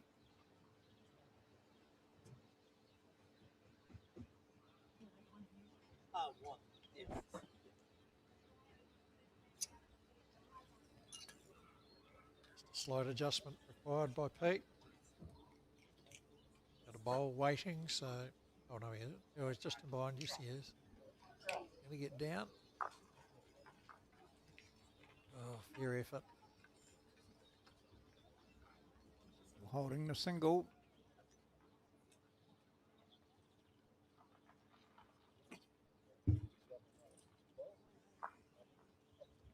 Pretty good so far. Not having to tell the players to get out of the road or anything, so... They've been very well behaved. Appears tomorrow might be a bit more. Oh. A bit of holding breath. Now, I mentioned Bill Fowley before, and I see he's playing on the screen at the moment. He's playing against Shane Elliot, who we'll see in the next. So He did a wonderful job for World Bowls 2008, and then he was the event manager, and then went over to Delhi for Com Games in India, and spoken to a few times. He's had a few interesting still stories recovering. about working with some people there to get things done. it was amazing what they got out of it. I went to those Commonwealth Games, and you know, it was great that they got a bowls competition out of it. Yeah. They started from scratch. Yeah, like this. they did. There's nothing there. But now I'm really pleased to see that the Indians are Here we go. playing some really good bowls and getting up there, and I'd like to see more of them coming to New Zealand, maybe some of the Indian bowlers to come out here, and because they proved very capable at the last two big internationals that we saw. Some Especially on the television. ladies, isn't it? Yeah. They've done well, Yeah. and they've done well since too, if I remember rightly. And it's just so it's not just a one-off. No. I think what you could relate to is the Malaysians when it came to Kuala Lumpur. I was at those Commonwealth Games, and nobody knew anything really about bowls, but once Kuala Lumpur and Malaysia knew that there was going to be bowls, they got people into coach and help, and of course they're world class and have been. They very quickly became world class. Oh, well, they invested in coaching. Yes. They invested in the players. Yep. And found some players that could play the game. They're still finding players that can play the game, aren't they? Oh, they are. Great. Well, they can make a living out of it. So it's government sponsored.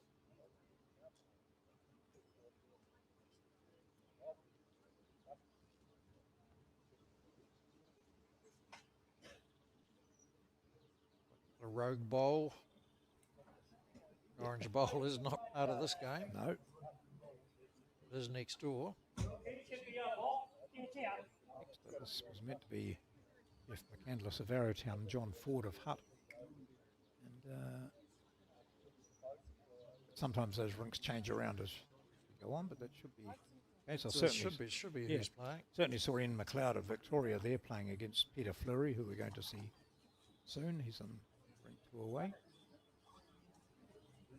Atkinson 15, Peter Hughes 19. This tighter than we thought it might have been at one stage. Neil, like he just scored on a short end. He's gone long again, so maybe correct with his first shot. Yeah. He's making life uncomfortable for Peter Hughes. Yep.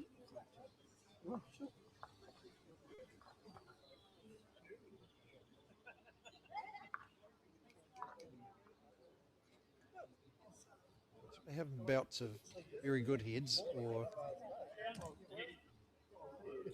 Sometimes you find that with varying lengths, don't you? Some greens, a particular length is almost unplayable. Yep. So you try to avoid that, and then you find them almost bowling perfectly certain other lengths. he just wrestled back the shot.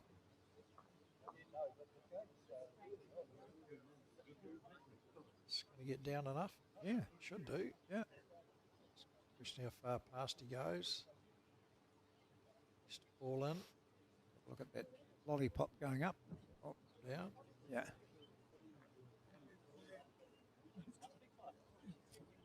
He's doing a finger measure there, so then he'll put a lollipop up, so we might just see what colour that is. And, oh, we didn't. It's, I think it was a blue, actually. I saw a bit of blue go up. Is it? How far short is my bowl? My shot bowl.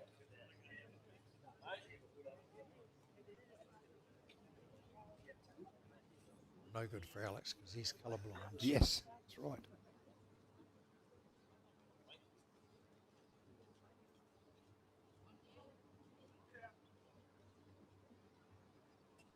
All right. Right. Change. Oh, look, just see what a little bit of movement of the jack to the right here would do, right and back. Oh, Eh? you can actually play for the jack Yeah. and the bin, Yeah. play the bowl out, drop and lie, Or just touch the jack back slightly to the right for 3. or play it just- way high and miss it all. everything. Oh, not bad though. Roll it out, roll it out. Come on, come on, come on, come on. Not quite. Wow. Good effort. So at the moment we think Hughes holds a single, and therefore with 1 to play, he has the match in his hands.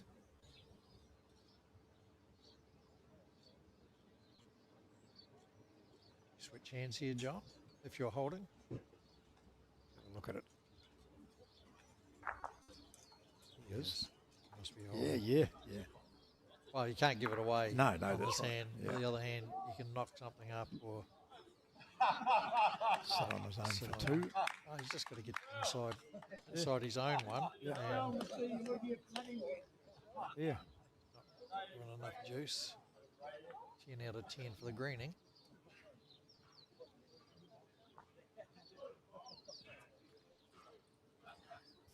I think, with markers, having to finger measure, you've got to have every faith in your marker, don't you?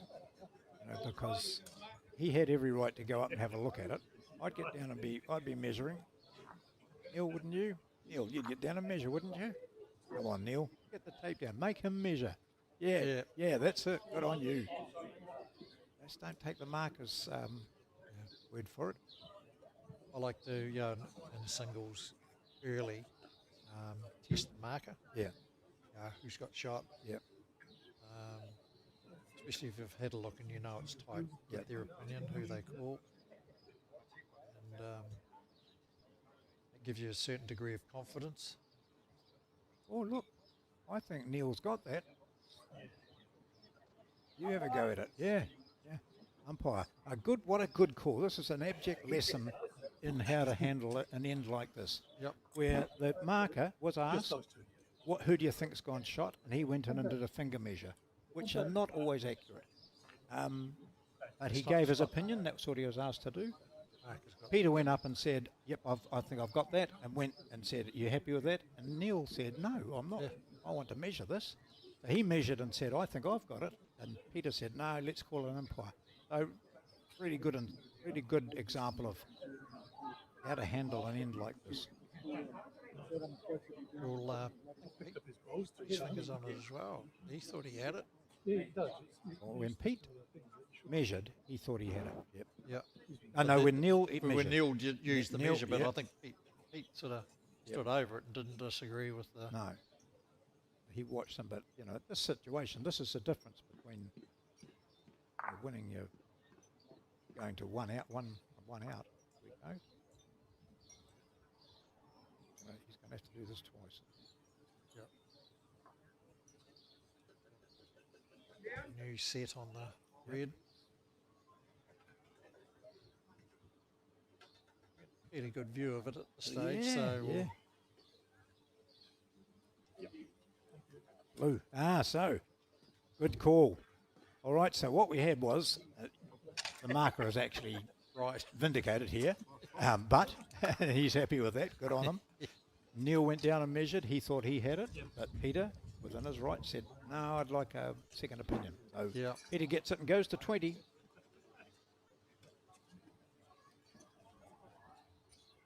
And no one's embarrassed over that. That's exactly what you should do. When it's tight like that, Yes. it looked like a rub versus not getting one. So and that not much of an angle changed on the tape to make that happen. So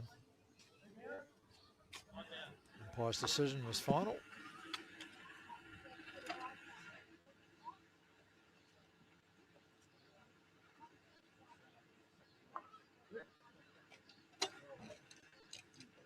Noticed that is John Ford on the rink next, playing against Jeff McCandless of Arrowtown. I played with John and Grant Nisbet, and I played in a famous Wilton Classic. Oh, the Wilton Classic, we had to get John in to help. That's him just over to the left of your screen there. All right. And he played bloody well too. I hadn't seen him play before, but he's been around for a long time. And he's won quite a bit too, but he played well. Out of Arrowtown. He's from Hutt. Hutt Bowling Club. Yeah, Oh, Jeff. okay. He's playing against Arrowtown bowler. So It's John there just doing the lean. Next game is Peter Flurry of Dunedin against Ian McLeod. So those are the other players we could see in this. So is this going to be the last end or not? Or is Neil Atkinson going to continue to fight back? Peter Hughes not happy with that. Two short ones. But he did coming this way last time too. Yep. He had an opportunity to score nicely. He certainly not settling on consistent lengths of ends. Like every jack is different.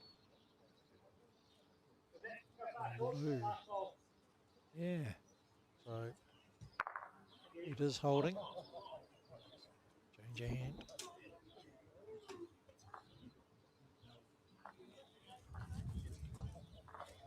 And he needs one. Now can be protective, but he's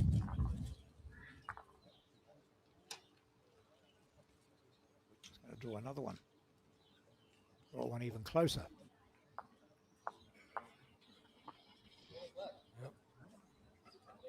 Well, it's getting ugly for Neil there. It's You can see a lovely gap there on the right as we look at it, and he'll just try to come through that and sit on the jack. There he comes. Through that gap. Yeah, beautifully done. Oh, hard luck. Oh, no, not quite. But he's made the tracks a wee bit easier now, though. Yeah, he's opened up a path. Yeah. Get shot.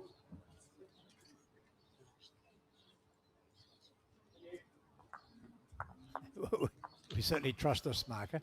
Holding Two blue. Yep.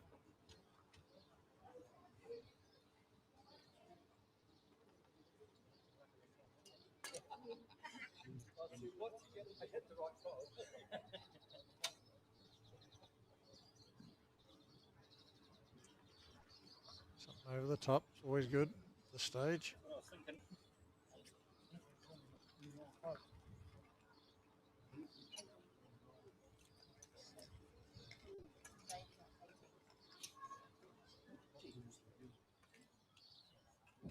Coming too quick, I think. You're right if you got an inside edge or something like that. Ideal weight. They'll be shaking hands here, I think. That's 2 shots at least to Peter Hughes. And this game between Neil Atkinson of the Hines Club in Mid-Canterbury against Putararu's Peter Hughes has ended with the man on the right, Peter Hughes, winning by 21-15 over Neil Atkinson. It was a game which really Hughes was in control right throughout. He led at 8-3 at one stage. He was 15-7 ahead. Then the gap closed to 19-15, but eventually Hughes just outlasted Atkinson and has won it by 21-15. Some highlights that we're watching now, and then we'll begin our third match of the day, which features Peter Flurry of Dunedin against Shane Elliot of Edendale.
At Skin Institute, we've been caring for your skin for more than 30 years. And that's why we're proud to introduce Skin Tracker, our 2-step system for detecting microchanges in your skin. We utilise our advanced AI imaging technology alongside a skin assessment with one of our expert clinicians. At Skin Institute, we remain dedicated to the early detection, diagnosis, and treatment of every form of skin cancer.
Hello once again. It's the last round of day one of the National Men's Singles being played in Christchurch. Headquarters here is Burnside Bowling Club, and that's where the Bowls New Zealand cameras are for this fourth round match featuring Peter Flurry. On the left there, as you see, this man from the southern part of New Zealand out of the Dunedin Lawns Bowl Stadium, and he's against Shane Elliot from Edendale Bowling Club. So we've been using this particular rink right throughout the day, so 3 matches played on it. And if you've been watching a few of these games, then you'll know just how this plays and how it takes a little bit of time for the players to get in touch with the situation. With me again is Steve Beale. Steve, a nice little break to just sort of think about this match. And you know one of these players very well.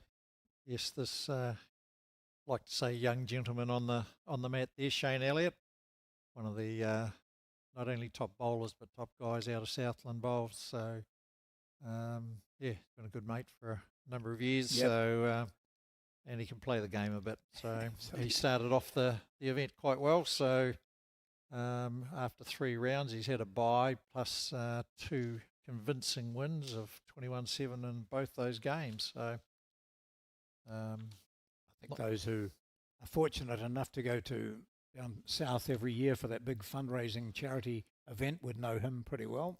Yes, he's generally running the cutter or telling you how good he is. So it's, no, he does a lot of good work down there, and you know, with the players and bringing people through, and an absolute stalwart of the Edendale Bowling Club. Last time I was there, it was hidden behind one of the biggest macrocarpa hedges you've ever seen in your life.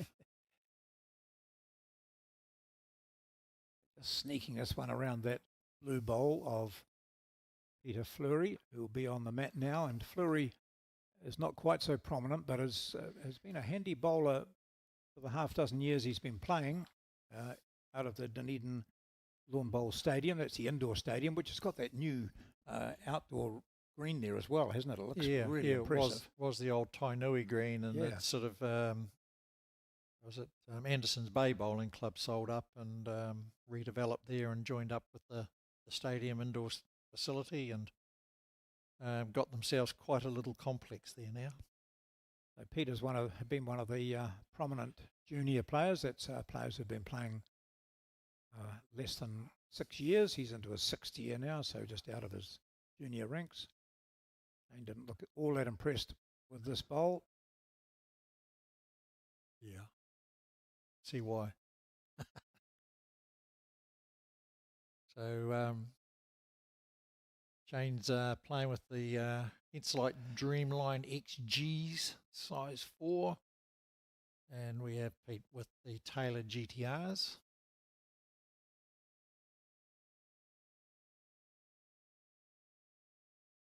Slightly over clubbed again.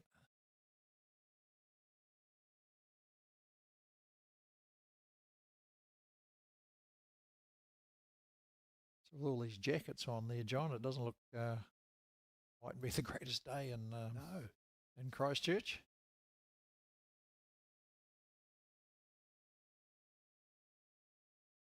I think they had a bit of rain this morning, and I think there's been the odd drizzle or two since we were off air. We're comfortably ensconced in our studio in Auckland at the Bowls New Zealand headquarters, trying out this new delivery system for the coverage on Sky and on the Bowls New Zealand live streaming service through YouTube. Cameras and some crew are in Christchurch at the venue, and all the mixing and all that sort of thing. The technical stuff is being done in a little studio next door to us, and Steve and I are sitting here with a massive screen in front of us. Yeah. So and it's nice and comfortable. But it's not the same as being there, I must say, but what we're seeing is absolutely fantastic. So it's really good. Yeah, it's interesting, you know, sort of being totally remote, you know, like you're sort of been tucked away in offices and locker rooms and goodness knows what else, commentating over the time, and getting distracted by people you know. And yes, yeah, that's good. So here's Elliot, who's holding a one-shot advantage at the moment, that first end. You see there's a bit of breeze there as his cloth is getting moved around a wee bit, and they've all got jackets of some sort on. Still like all tough bowlers wearing shorts. He's from Southland, mate. Yeah. It'll be a warm, balmy day. Though, to be fair, the hottest days bowls in New Zealand that I've ever played in was in Invercargill 100 years ago, but it was the hottest day. Well, I keep an eye on the Dunedin weather as you do, because we both spent time there, and you know it's not unusual for Dunedin to come up with 28 degrees and 25 degrees. And I don't think we ever experienced that in the time we were there. But this, I never moaned about the weather down there. I thought it was pretty good most of the time. Well, you know, like it's Although it snowed on Christmas Day one time when I was living down there. I remember a nationals there. It snowed some years back. I don't know. It's Christmas and it doesn't feel like summer yet. No. I don't know what it's like down your way. No, it's not unusual, I think. We're used to it, but there's no such thing as climate change. Here we go, Shane Elliott. Well, there have been 3 bowls delivered so far, and that's the only one we can see. He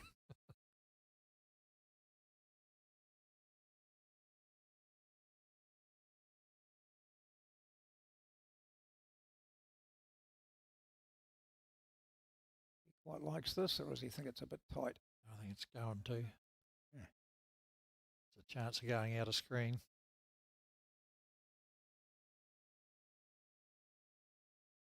Shane's got quite a deliberate pre-shot routine and action.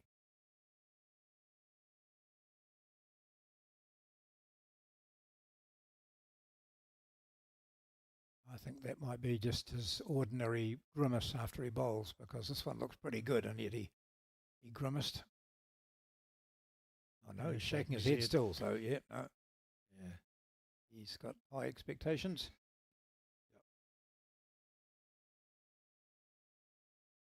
Yes, well, he would have snuck away to the Nationals there and left his good wife Nicole at home, no doubt with lawns to do and roof to paint. Yeah, he's like that. You're painting a bleak picture. Oh. Yeah.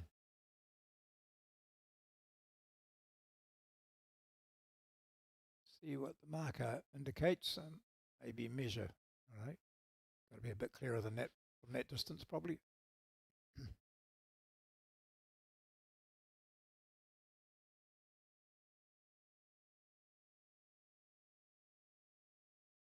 We shout out to my club mate Nathan Arledge,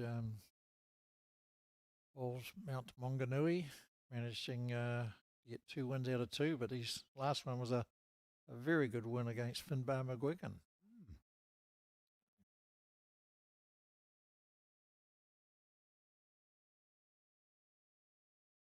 And Mark Cameron, Bowls New Zealand CEO, managed to take another club mate, Paul Anderson, close. Paul's an inter-centre player, and Yeah, so Mark's not. No. Very good result there from Mr. Cameron. I don't know what we take out of this particular end, Steve. Maybe is there a bit of a head and tail wind? Because that's 6 of the bowls have gone well past the jack. Yeah. And it's a measure for shot. It threw them out of a helicopter, really, isn't it?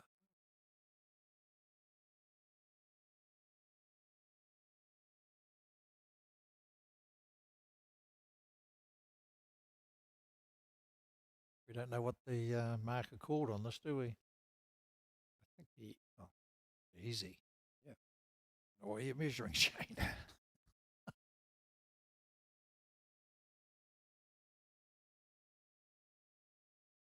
be fair, Shane probably said, I think that's mine. And Peter said, I'd like you to measure it. Yeah. I could just straighten the mat up a bit. Good, thank you.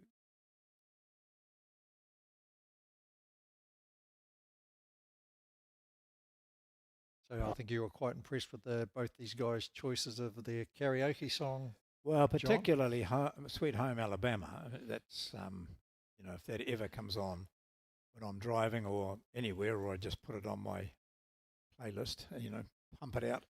No one else is allowed to be in the house. Well, no one else wants to be in the house. Fair enough. It's Shane's choice, and good times roll by the cars for Pete Flurry. Yep.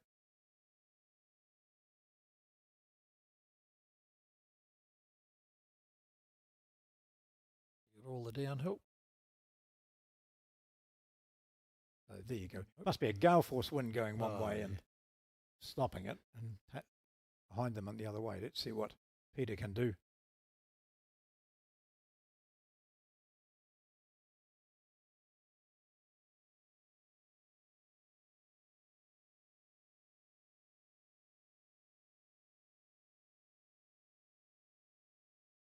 Oh, better there than short.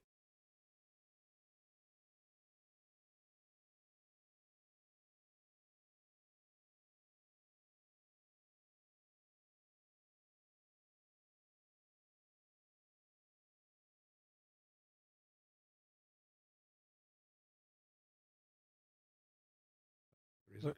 Oh, is he? Yeah, he's there. Already.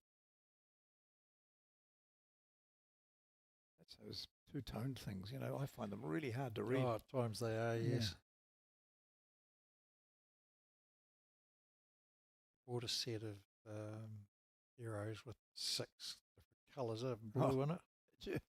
And I have no idea once I let them go if they're going to be any good until they stop. Yeah.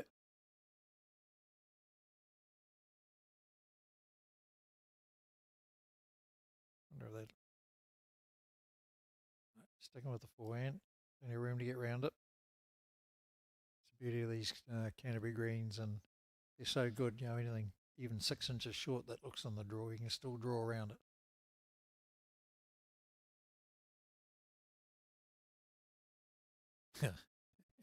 Well rounded. Yes.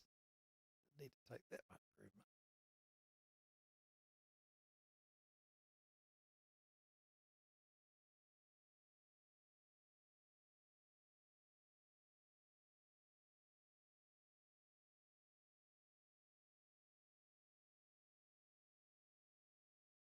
Take a note of that code there, your Bowls New Zealand code for shopping at placemakers. Look after you there. So here we see, looks like a better line when it left his hand. What's his weight? No weight again. Well, he had second shot anyway, possibly, but he's got second shot now. Another scratchy head, really scratchy head. But it is only the third end. It took in the last game there, it took them 2 or 3 ends before they sort of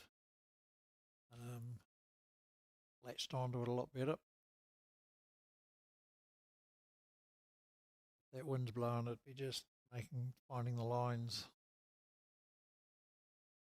He's not bad. We saw that particular side of the rink drawing better in the last game. Anyway, Yep. We'll see what Flurry can do here.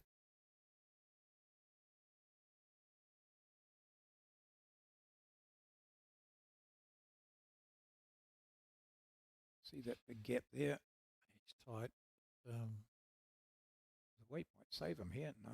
Only if he gets a rub. Couple, I think.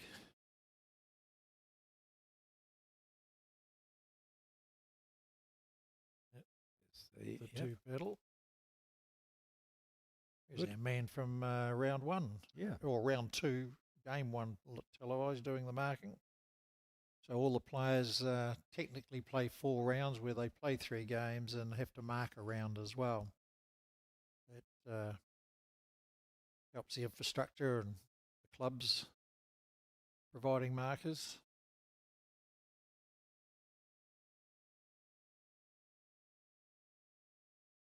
You're persisting with these long greens. Well, in all the games, the 4 games now that we've seen on this rink, we haven't seen the mat any further out than that probably. No. And I think we have one, maybe 2 ends that you would call short. But in general, it's been sort of medium stuff.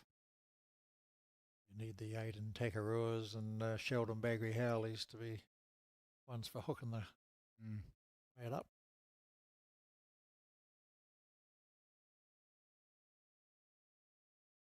Yeah, just go in the yard.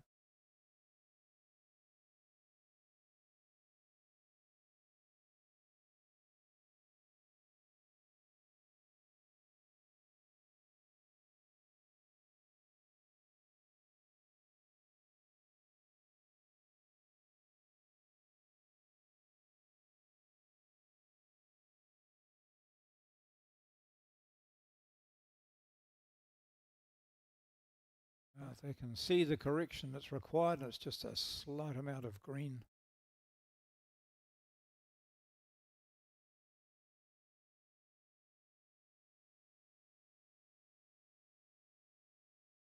That's a lot of green.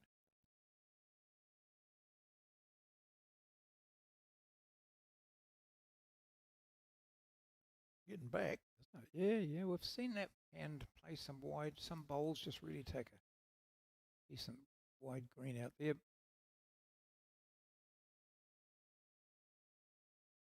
think they'll be following that wider track. GTRs will be a bit tighter.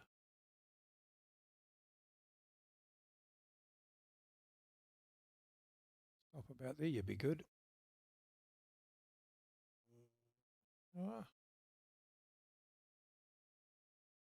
Hung around.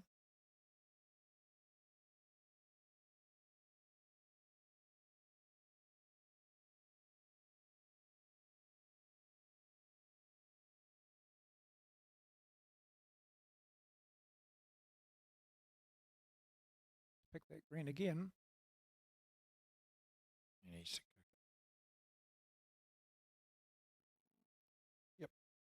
That's good.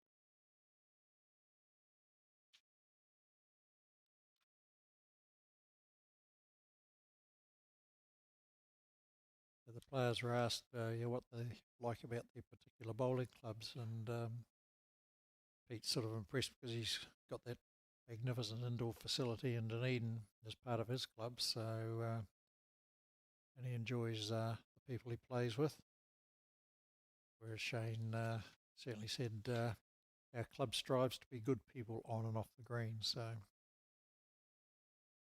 not a bad philosophy. And as you've said, he lives up to that. Yeah, he's a good man. And interesting, he said, who are some of the people you admire in the game and why? And he mentioned Joe Edwards for her humility and being an outstanding ambassador for our game. So, Joe, if you're listening, he's talking you up, mate. And he's not wrong. The goat. Yep. But wasn't it fabulous that Order of the New Zealand Order of Merit went to Val Smith. Yeah. Yeah, Joe's great mate. ONZM, Officer of the New Zealand Order of Merit, right? Joe's got one of those gongs too, hasn't she? Pretty sure so, yeah. If not, people will be saying, how come she got one? Wow, if she hasn't, then someone needs to be doing something about it.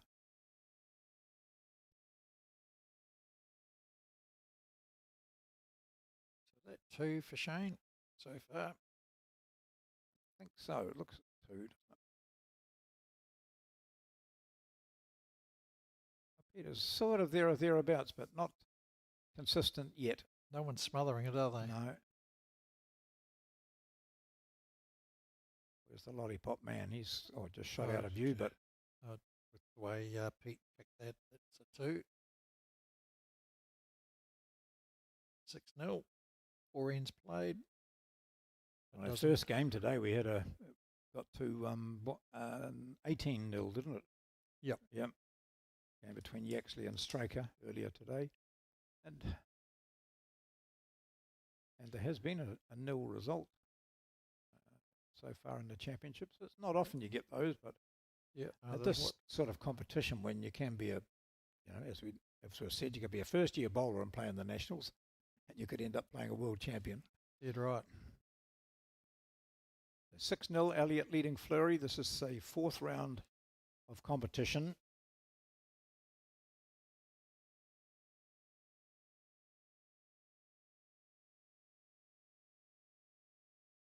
He's not bad.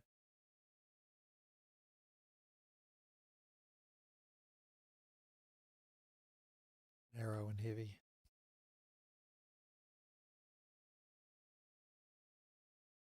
As opposed to my tradition, which is narrow and short. People come into a bowling green in a competition and I'll look up and say, oh, Macbeth here, look at those short bowls. I recognise those. I always remember the late, great Denny O'Connor. Yeah, had the privilege of winning a national title with him, and we're playing on this 22nd Starweed Green in Auckland here somewhere.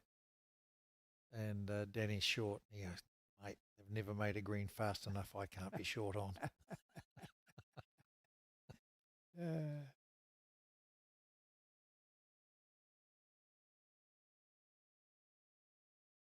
Danny, one of the greats, and his name certainly in there. I mean, how many fours titles did he win? 8 or something? I mean, it was something horrendous. So It was over 5. Like, absolute ambassador. Oh. Brilliant guy on and off the green. Yeah. You never heard Danny say bad things about virtually anyone. So but he wasn't shy about telling you what he thought either. But he was. Alex did a whole lot of AI interrogations that came up. Yes, Danny sits there. Yeah. Him and Nick Unkovich and Gary Lawson.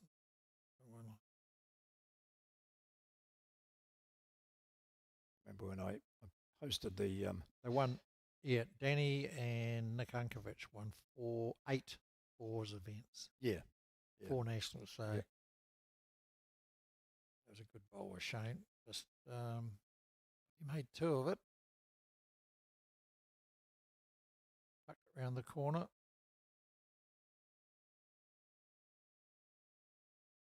Yeah, that's a heck of a record.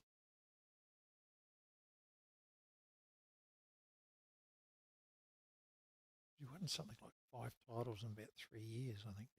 Yeah. He had a really hot streak. Just unbeatable, really. Yeah.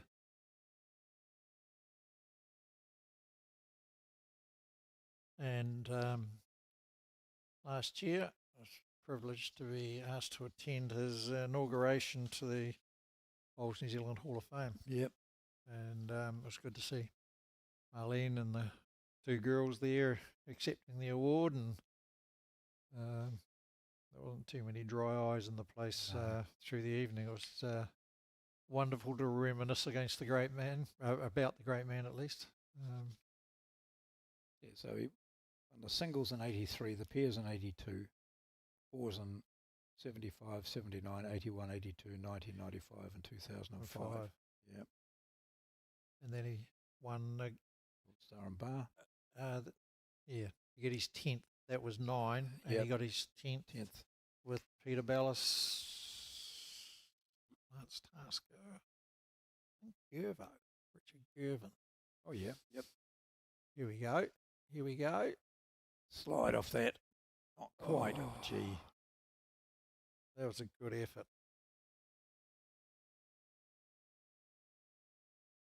Another single there to Elliot.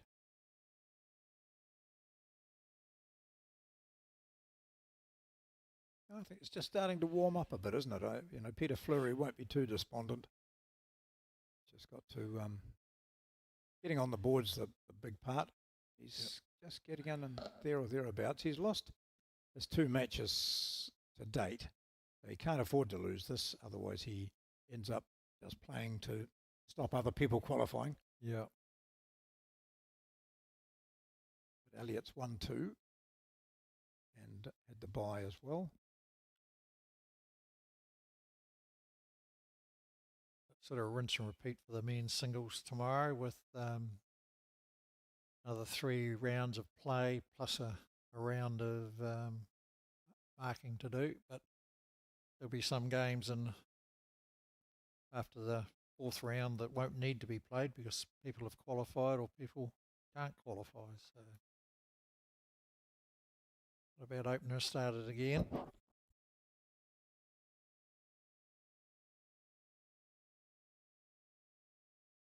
Yeah, that's nice. Elliot would just feel that bowl come out of his fingers and think to himself, "Yep, that's on. That's there. I know that's there. I've got the feel for it now. I've just got to keep on doing it." Whereas Peter looks to be tight with this one. Well, it's sort of down the other end. That looks like, as you know, I just got to be up to it and just a wee bit tight, and I'll tuck it around the corner. And these Maniatoto greens, they'll certainly punish you if you're too tight. And you don't actually have to be that far under the line to wander a fair distance away.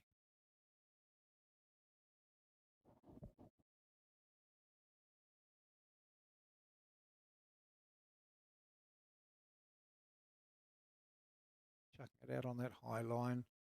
He's found that that's where it's coming back from. Yep, and he'll get back here too.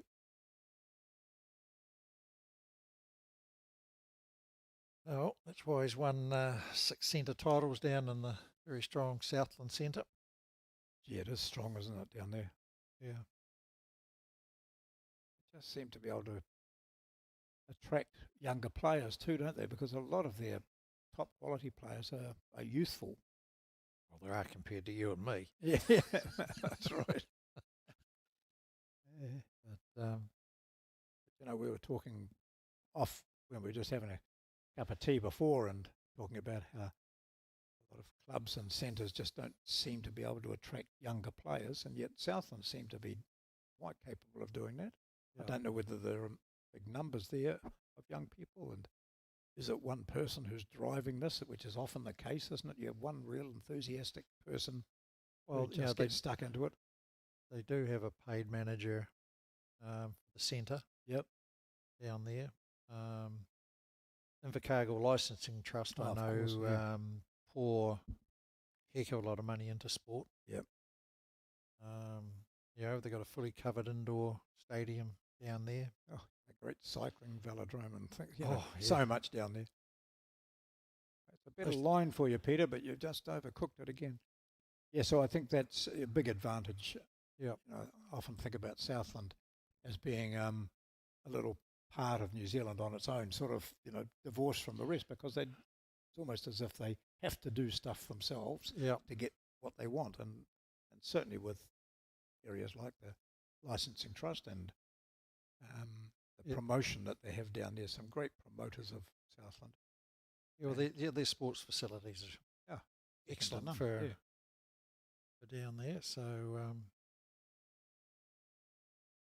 a bit big again, but it's coming to a nice home if Peter plays with that same sort of weight as the last time and managed to snag the jack. One on the catching pen.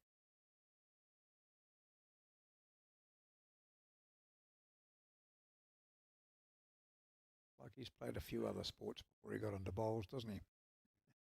I don't think he'd have a high number on his rugby jersey. No, that's right. Given his height. Great weight. 2 bowls with really good weight. Could have been telling bowls, but instead he goes 2 down and drops to 11-0. Oh, is it 9-0? I got 7 down there with my last, but So if I. Yeah. 9-0.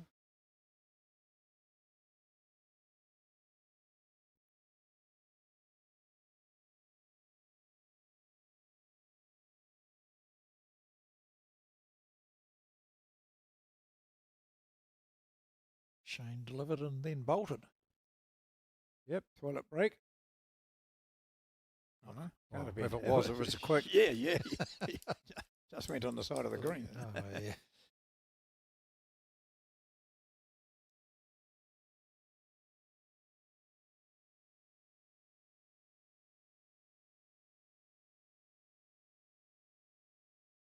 Yeah, so he's staying with that side of the rink now.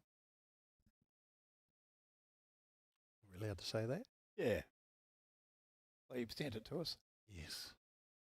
Pete Flurry, obviously a man with a sense of humour and very game, and probably a death wish. Yeah. It was asked, do you have any interesting stories you'd like to share from your career? And he replies, I was playing mixed pairs tournament, referring to my partner as dear. Well done, dear, great bowl, dear, etc. The guy I was against asked me, why do you call her dear? I responded, because I don't know her name. And he said, why don't you ask? I said, it's really embarrassing to have to ask. He replied, you can't be that bad, just ask. He says, no, I can't. I've been married to her for 32 years.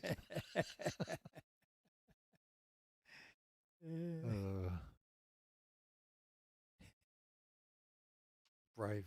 Brave, yeah. Getting at it, I think there, Yep, so. yep. The mates I've heard that and say, oh, we've heard that one before, Yeah. Peter. And if there's good wives watching and family, Yeah. look out when you get home, pal.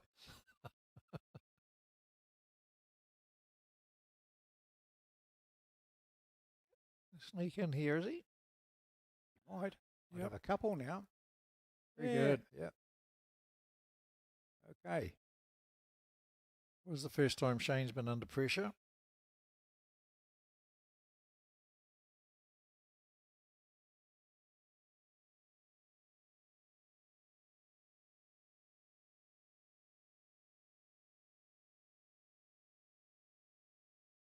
Trying to play through that shot, is he or not? I know. It's coming a bit quick. Yeah.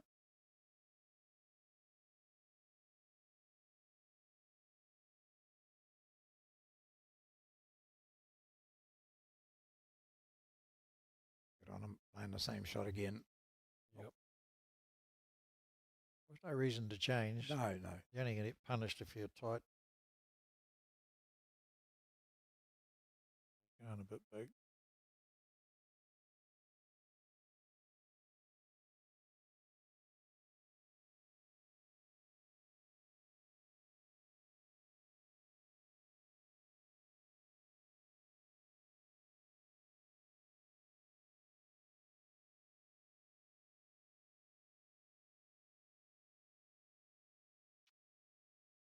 Determination on the face of Shane Elliott. We're going to see a smile or not. He's not a mile away. Going to be He's close. not a mile away. Oh, gosh. He's going to ruin it, is he, for Peter Flurry? Or not? I think they'll have the tape out again. Oh. Yeah. Flurry's got one to play. One blue. Oh, one he blue. got the shot. Yeah, gosh. Good bowl, Shane.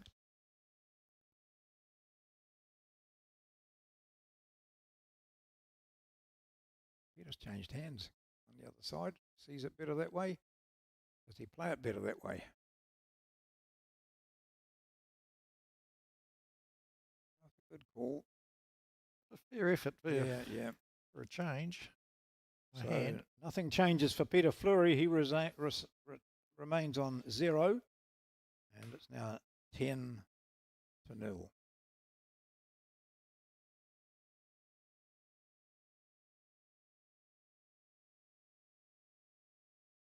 This is a 4th round men's singles match.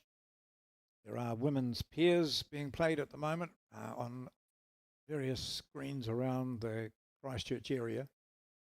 And tomorrow we'll be showing you women's pairs matches. Yes. A chance to have a look at some of the competition there. As I mentioned earlier, there's some great combos out there with world champion Taylor Bruce playing with Amy McElroy and Mandy Boyd again playing with Kirsten Edwards. And I'm just trying to see if I can get some results up, but technically challenged. Rules. Doing wrong.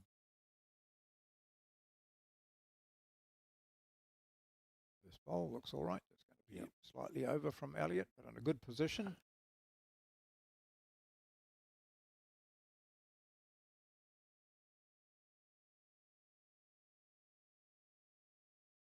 Look like round 3's finished yet, so.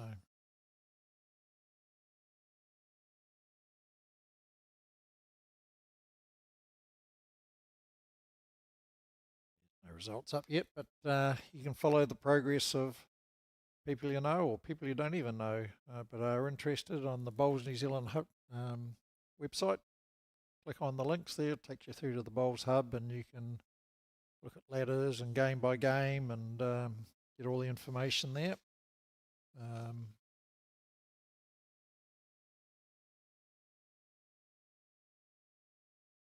Is there anything to be worried about tomorrow with whilst Bowls New Zealand's published who will be playing? They may or may not, depending on the results.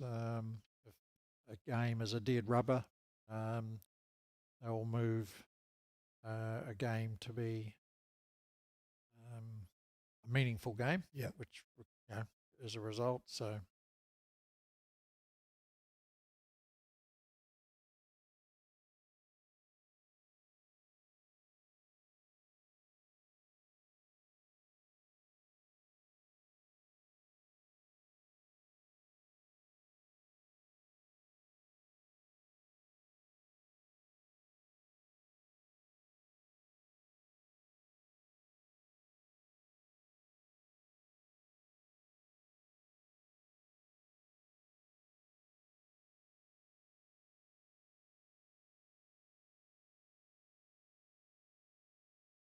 Being of a senior age, Steve, I was when I saw Peter Flurry there, it made me think of a rugby referee from Dunedin of the name of Alan Flurry. Yes, remember Alan? Alan Flurry refereed the famous first test between the All Blacks and the Lions in 1959 at Carisbrook, when the headlines read Clark 18, Lions 17, because Don Clark kicked 6 penalties.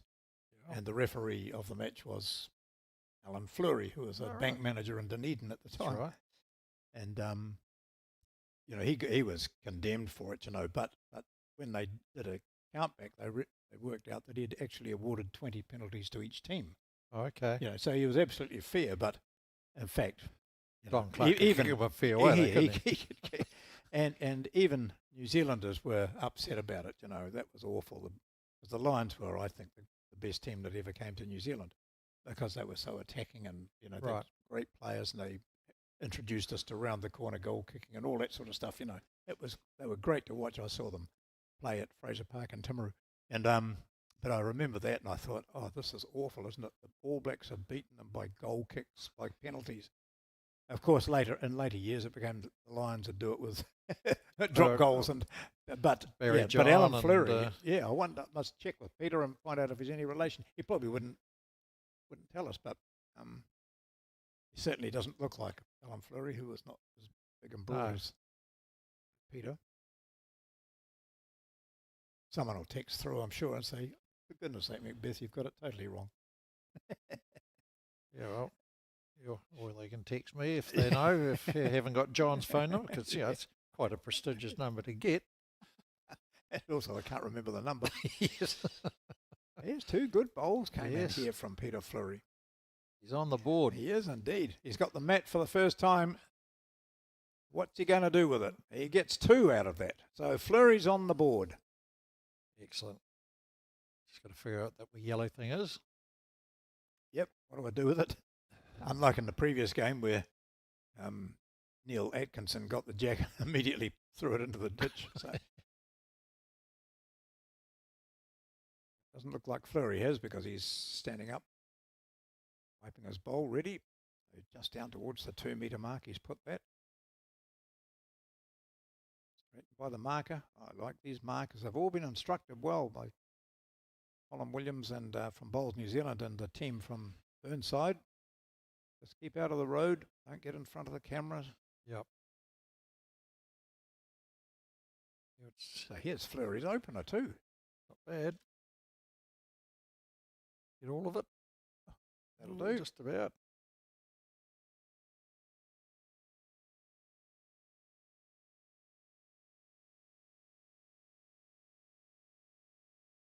Interesting game in the last round of that ladies' pairs that's on the televised televised green anyways. Yeah. Amy McElroy, Taylor Bruce v the Natasha Russell and Leanne Polston. Oh, Be interesting if both them need it or one needs it.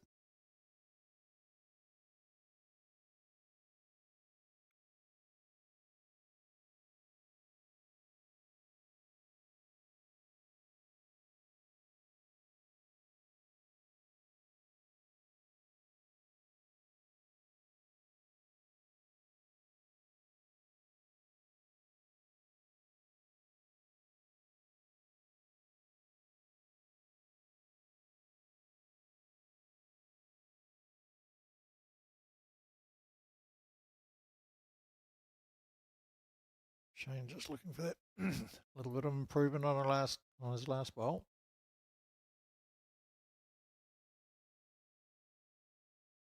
Be on a reasonable line. Gonna run all the way up.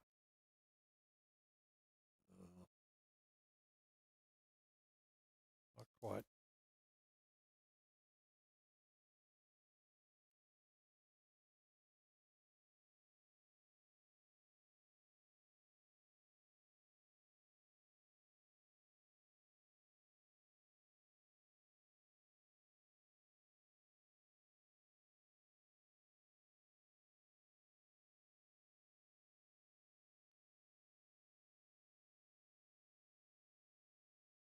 ooh. Okay, so Flurry in with an opportunity now of getting onto the board a bit further. Shane just doesn't have to change much here. He's got No. three-way option there. Tap his own bowl and jack, slightly narrow, sits the shot bowl. Oh, he's on the gallop. Not worth chasing Shane.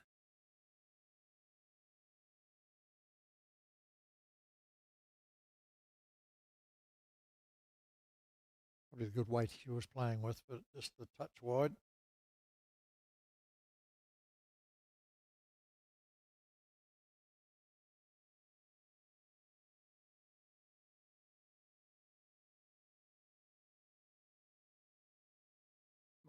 Mightn't be too bad if he runs it out. He's not going to run it out. Hit that nice line again, though, didn't he? So he gets a single. No, Shane's got one to go, isn't he? He's got Yeah. one on the shoot. Yeah, so I think he'll try and play something similar again, just to look to catch his back bowl, his second shot. Jack or sit the shot bowl. Had a bit of a look with his first, so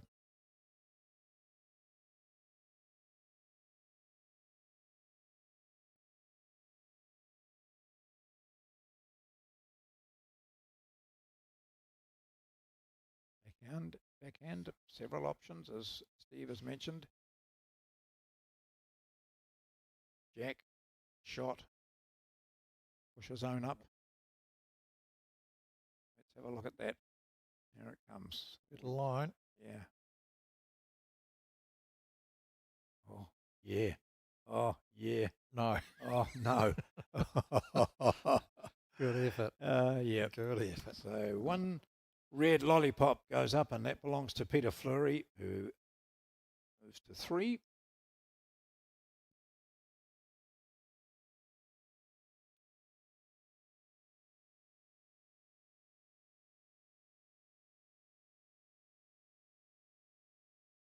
Seems to be enjoying himself.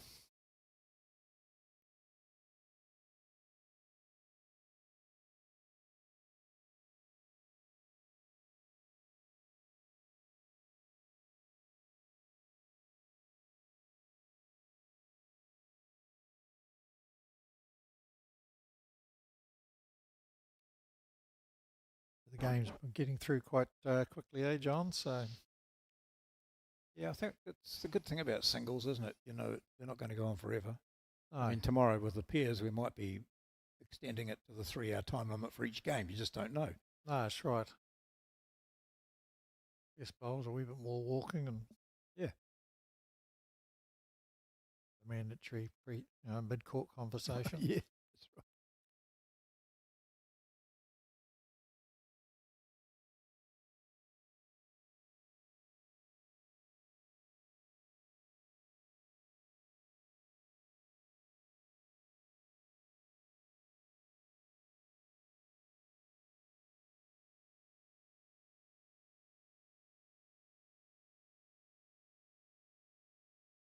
all bad, is he?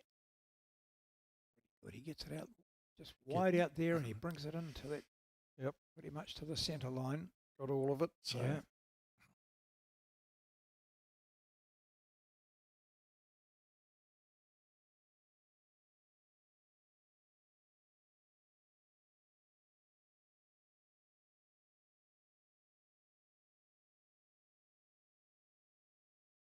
I like this line too. Not all bad.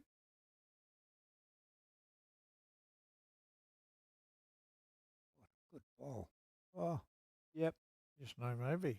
Yeah. Taking the blue thing out of his pocket, and he's kept Still- it out. So Still to Shane. yeah.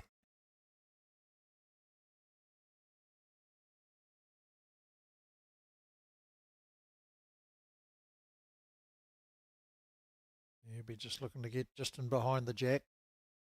But and not a good effort. In his opinion. Yeah, that's what I was going to say. Just a bit slightly wider, but not much. Yeah, slightly wider. Same green. Same weight. What he wanted. Yeah.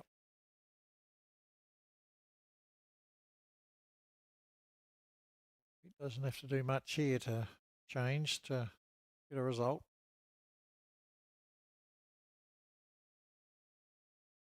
Quite likes it. Gonna Gonna get go back. round. Yep, handy there though. Oh, yeah. Shane's got to get into that pocket just in case the big bowl's played.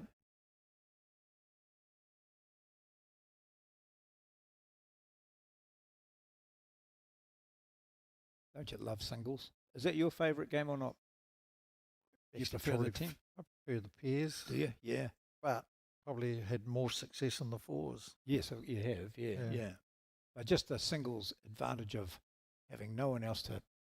Yeah, it's I used it's all you, isn't it? Yeah, You I used know. to play a lot of singles in interclub when I was in Dunedin, Yep. with the whole setup down there with Yep. Saturday morning interclub. Yep. Sevens, so a lot of years played the singles, and It can be so depressing. You can not win a shot, as we've seen today. yeah, And you can come off feeling totally deflated and say, "I'll never do this again." But yeah, no, the pairs is good. I must say, if you get on well with the person you're playing with. I like you were talking earlier. Well, not a bad effort there, Peter. Yeah. About interclub. Yeah. And how in Dunedin it'd be your Saturday morning thing. Yep. Just play against one other club. yep. And Saturday on a morning. Yeah. Saturday morning, Home home, and away. and away. Yeah. You play each other twice, and come out, and you're like, wow. Back when I started, like it was just every game was virtually either a club final, if not a centre final, if not a national final. Because back then, we had the Terry Scotts, the Kevin Darlings, the Ken Walkers, Bruce Malcolms, Gordon Duggies, the Dickersons, Yeah. Stu McConnell, McConnell, yeah. All those Guns. even gorgeous Gary Andrews. It was just so tough, and you learnt to play. And But it meant too that it was just a Saturday morning. Yep. Pretty much. yeah, And you put a lot of emphasis on interclub, so home and away against each other club. Yeah, and there were a lot of clubs in Dunedin. yep. Well, it was broken Different down grades. to the top 8, and then next eight, and all that sort of thing, and it went down to like Division H sort of thing, and the likes there, and it's the same like you go to Australia. The first thing they ask you, what grade pennants do you play? Yeah. And yet, apart from Dunedin, Christchurch, I know has very strong interclub in that as well. Yeah, it's each centre's mindset. different, and it's a wee bit of that. You only know what you know, and you don't know what you don't know. But if you play rugby, you travel and play other teams. Yeah. If you play hockey, same. Travel, Netball, the yeah. same sort of thing. So bowls down south is pretty much the same. And used to joke, my my uncle used to live in Miller's Flat, Central Otago. It would take the old boy 2 hours to get to bowls on a Saturday. Take him 2 days to get home, though. It's a bit of deer stalking and Yeah. a few pubs to get past. So. Yeah. Gosh, yeah. Miller's Flat, eh? Great. Oh, the green closed down. I actually was in Central 4 or 5 weeks ago. Went through my son's 40th birthday party and all that sort of thing, and called into Miller's Flat, and looks like they're putting tennis courts outside the clubhouse Oh, really? where the bowling green was. Yep. Nice bowl there, Peter Flurry. Because Miller's Flat and those sort of places all died, but were rejuvenated by the bike trails, weren't they? The rail trail, yeah. Yeah. Shane Elliott keeps this handy lead of 11-3, but he probably doesn't feel all that safe. Still 10 points is a long way to go. It'd be handy if... He's not just quite nailed. Remember, he started off there, he was getting... They took a couple of innings to get it, but then all of a sudden Shane was just finding that, first bowl effectiveness, and he's just wandering that yard and a half. Well, we noticed early on when we made the comment, is there a strong wind out there, that headwind? Because they seem to be like this here, heavy coming in this direction. Yeah. And Peter's going to be the same again here. Yeah. Well, the green will be changing because it is whatever time it is. We've got to adapt. It's coming up 5 o'clock, so the green will be changing. It's Rink's fourth game. Better weighted this time. I'll move it slightly for tomorrow, I suppose. Come off the centre line, they'll go move it. I think they changed the direction. I would have yes, they will. Yeah. I don't know if they're keeping this as the one green broadcast green, or are they going to move it around, because they have used all the other greens in the past. This depends. So I can't imagine Colin and the team down there wanting to rerun cables. No. But because it's not hooked up to like what we've got next door with the booths, it might be an easy job to move. I don't know. Holding one here, Elliot. Rinse and repeat from the last one. Yeah.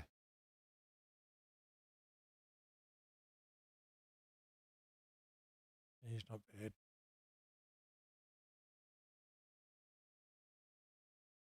Narrow and heavy, but got away with it. Narrow and heavy. Oh, speaking of rain. We're in Auckland, mate. Yeah. Raining in Auckland, but I don't think it is in Christchurch there. Although they have had rain. Okay, Peter Flurry, 2 down at the moment. Particularly the jack would be delightful for you, Peter. And you might not be far away from doing that, or just under. Just under. Sit the ball. Oh, not quite close. Might have cut one out. No, we'll see. Certainly one shot to Elliot there. 2. Goes the pop. Got 2 out ready to go. Yep. Yes, he has. 2. There we go. So Elliot another 2, and he moves to a 13-3, a 10-shot advantage. There's been a lot of rain around. I don't know what it's been like down your way, John, but I can tell you in Tauranga, like yesterday, the sun was shining, and then within 10 minutes, it is bucketing down. Yeah. Like it was bouncing off the roads. And then half an hour later, it's cleared up again.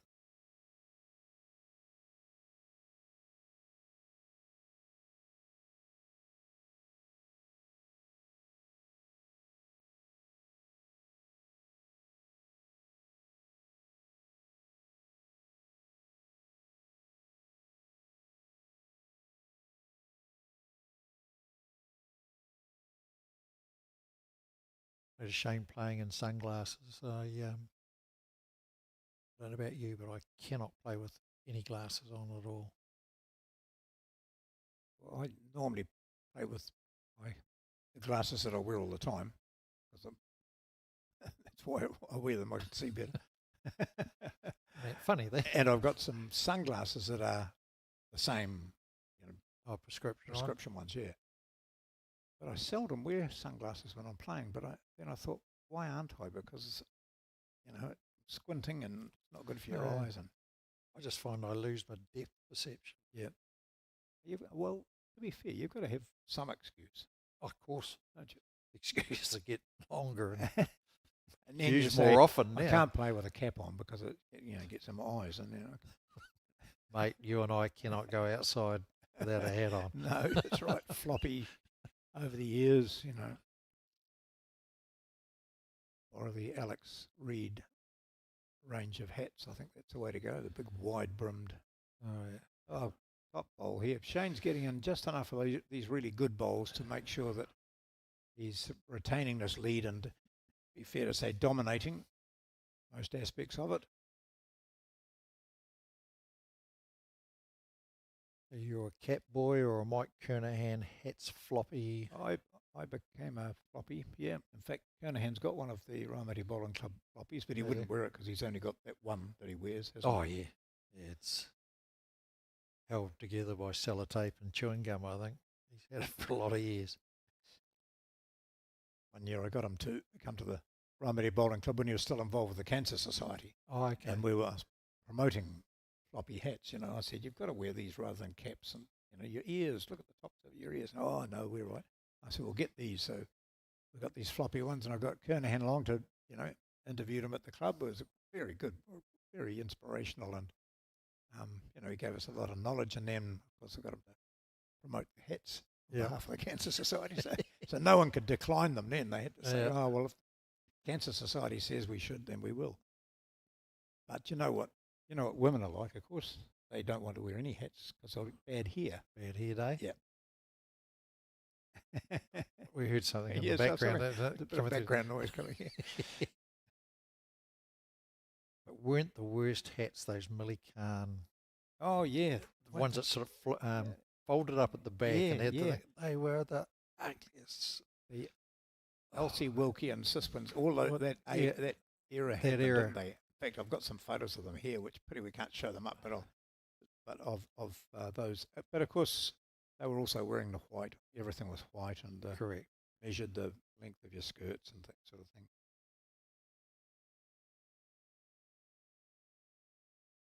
Shane's in the zone again.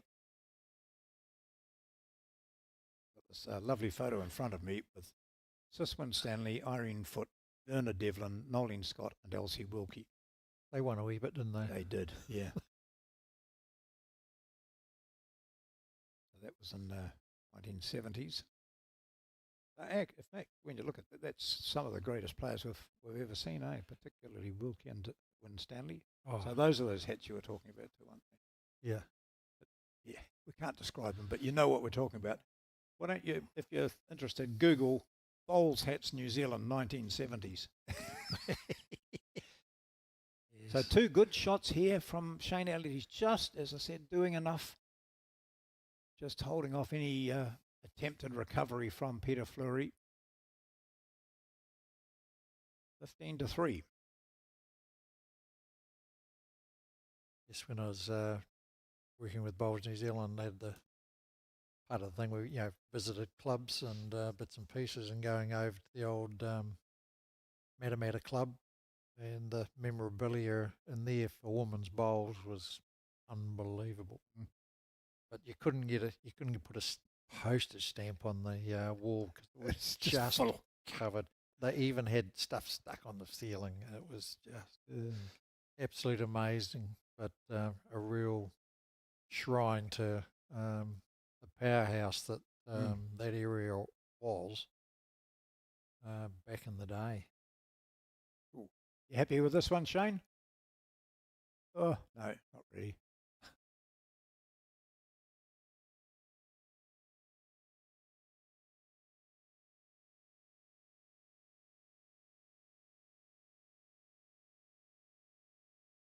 That's not his bowl coming in on the wrong bias out the left. No.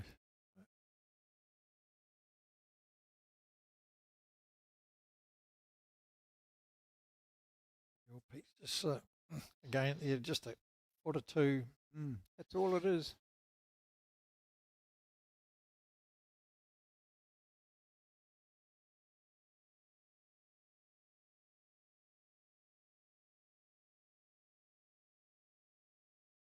Be interesting. He didn't seem too happy with it. Sent it out wide enough. Oh, look at this. He's going to make 2 out of it. Don't show your emotions. That's the story, isn't it? Very good. Now Pete's stopped the straight drive. Actually, we haven't seen too much driving, have we? No. No one's let rip with anything other than a fun run, really, have they? Oh, Here we go. oh. Here we go. Do you like this? Do you like that? Oh, yeah, I agree, Peter. It was a better bowl than that. Oh, Gee. if he was playing with size 5s, he would have got that. Yeah. Didn't that rip your 90, mate, he says. Yeah. He's doing a wee head shake. And Shane would go, you weren't even close. And you try it again knowing what do I do? I mean, I Yes. can't remember what I did last time. Well, it's the old psychological thing, isn't it? Yeah. You go, mate, you couldn't have played that any better. Yeah. And they think, well, how can I play it better? Is he looking to put a block in? Sure, that was that deliberate, but I think half a roll too far if it was. Yeah, he's got a good line now. Yep, take the time, mate. Wait for that other guy to bowl. And you come. It's like Peter Hughes Yep. marking Background on the there. next screen. Giving it another crack. Going to die away as well. Gee. He's played it with less weight. So it stayed on the rink, has it? Hopefully. Because if it has, then it's something that Elliot needs to be aware of. Although he's 3 down, soon to be 4 I'm picking. And nothing close, so Pete's last bowl needs to be a boomer.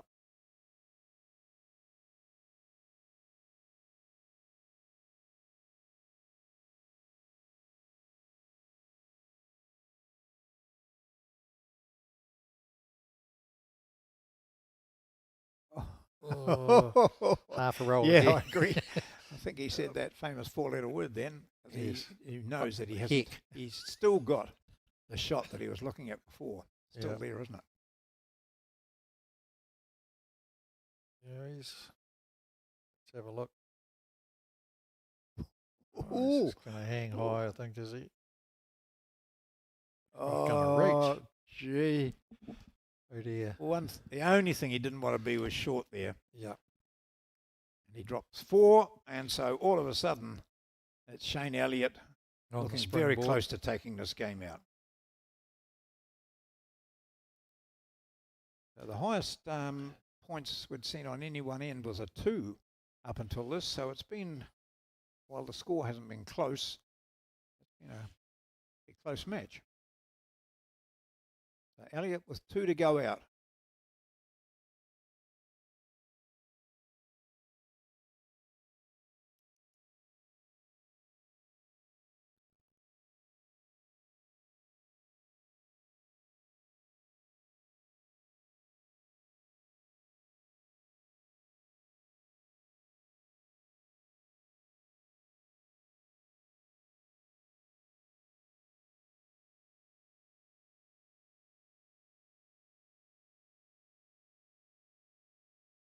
He's getting this ditch hand pretty good, isn't he? Mm.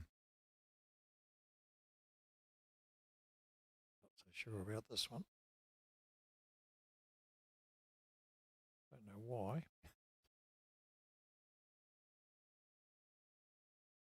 Take that as an opener, wouldn't you, John? Oh, any day.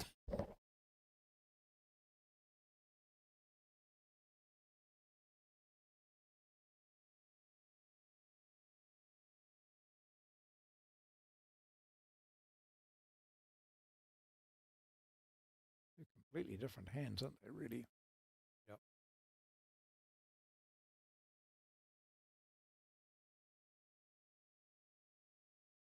Flash of lightning. Yep. Yeah.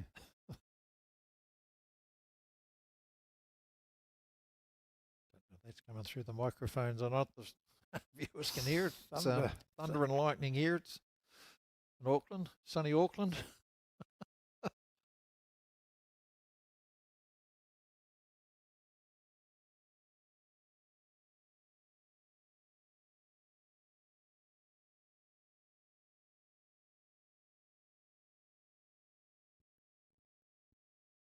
Oh, Shane holding game. He's got to do something about it. Going a bit big. Yeah, the right line for it. Come on, Pete. One last bowl, mate. Get in there. Extend this match.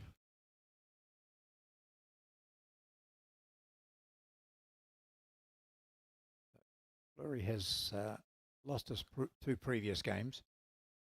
Elliot has won his.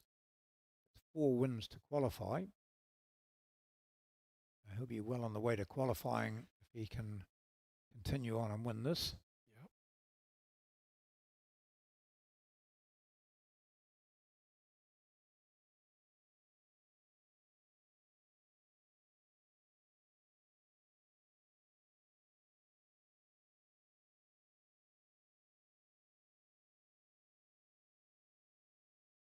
Flurry with his third bowl on what is looking like being the last end.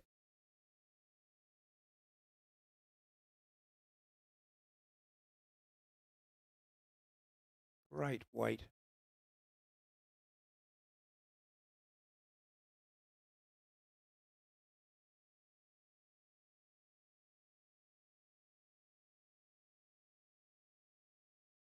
Had to stay on that nice drawing forehand that he's managed to control very well in the latter stages of this game.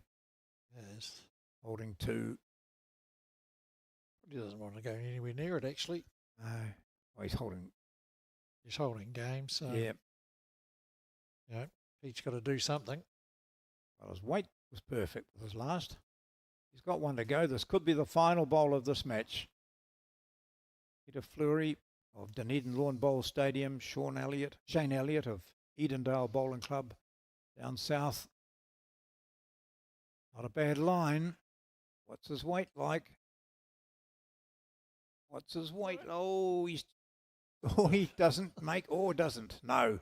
That looks like it is the 2 there for Shane Elliot, which will be enough to give him victory, his 3rd win on day 1 of the Summerset National Singles. And he will be through with 3 wins. Yep. They shake hands. Peter Flurry concedes it was 2. They enjoyed playing each other. They played some really good bowls here this afternoon, but without doubt, Shane Elliot, he took control, really. He was up by 10-0 at one stage. Peter Flurry only scored 3 in the match. Wasn't playing all that badly, but he was outgunned by Shane Elliot this afternoon. This is round 4, the final round of day 1 of the national singles. Women's pairs are being played at the moment too, and if you want to catch up on any of the scores, either the men's singles or the women's pairs, just go to the Bowls New Zealand website and it hits you right in the face. It says Summerset Nationals, singles and pairs, and you just click on there and you get all the results you need. So that's our last match here for the day. We're back again tomorrow morning, but this has been a fine first day of the singles. We're back with pairs tomorrow. In the meantime, have a look at some highlights from this last game, and we'll see you tomorrow morning.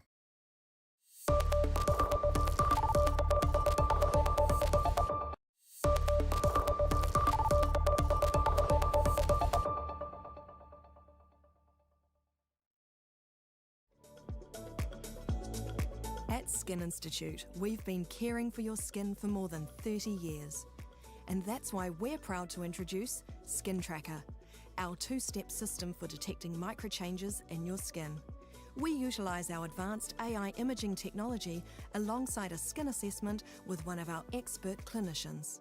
At Skin Institute, we remain dedicated to the early detection, diagnosis and treatment of every form of skin cancer.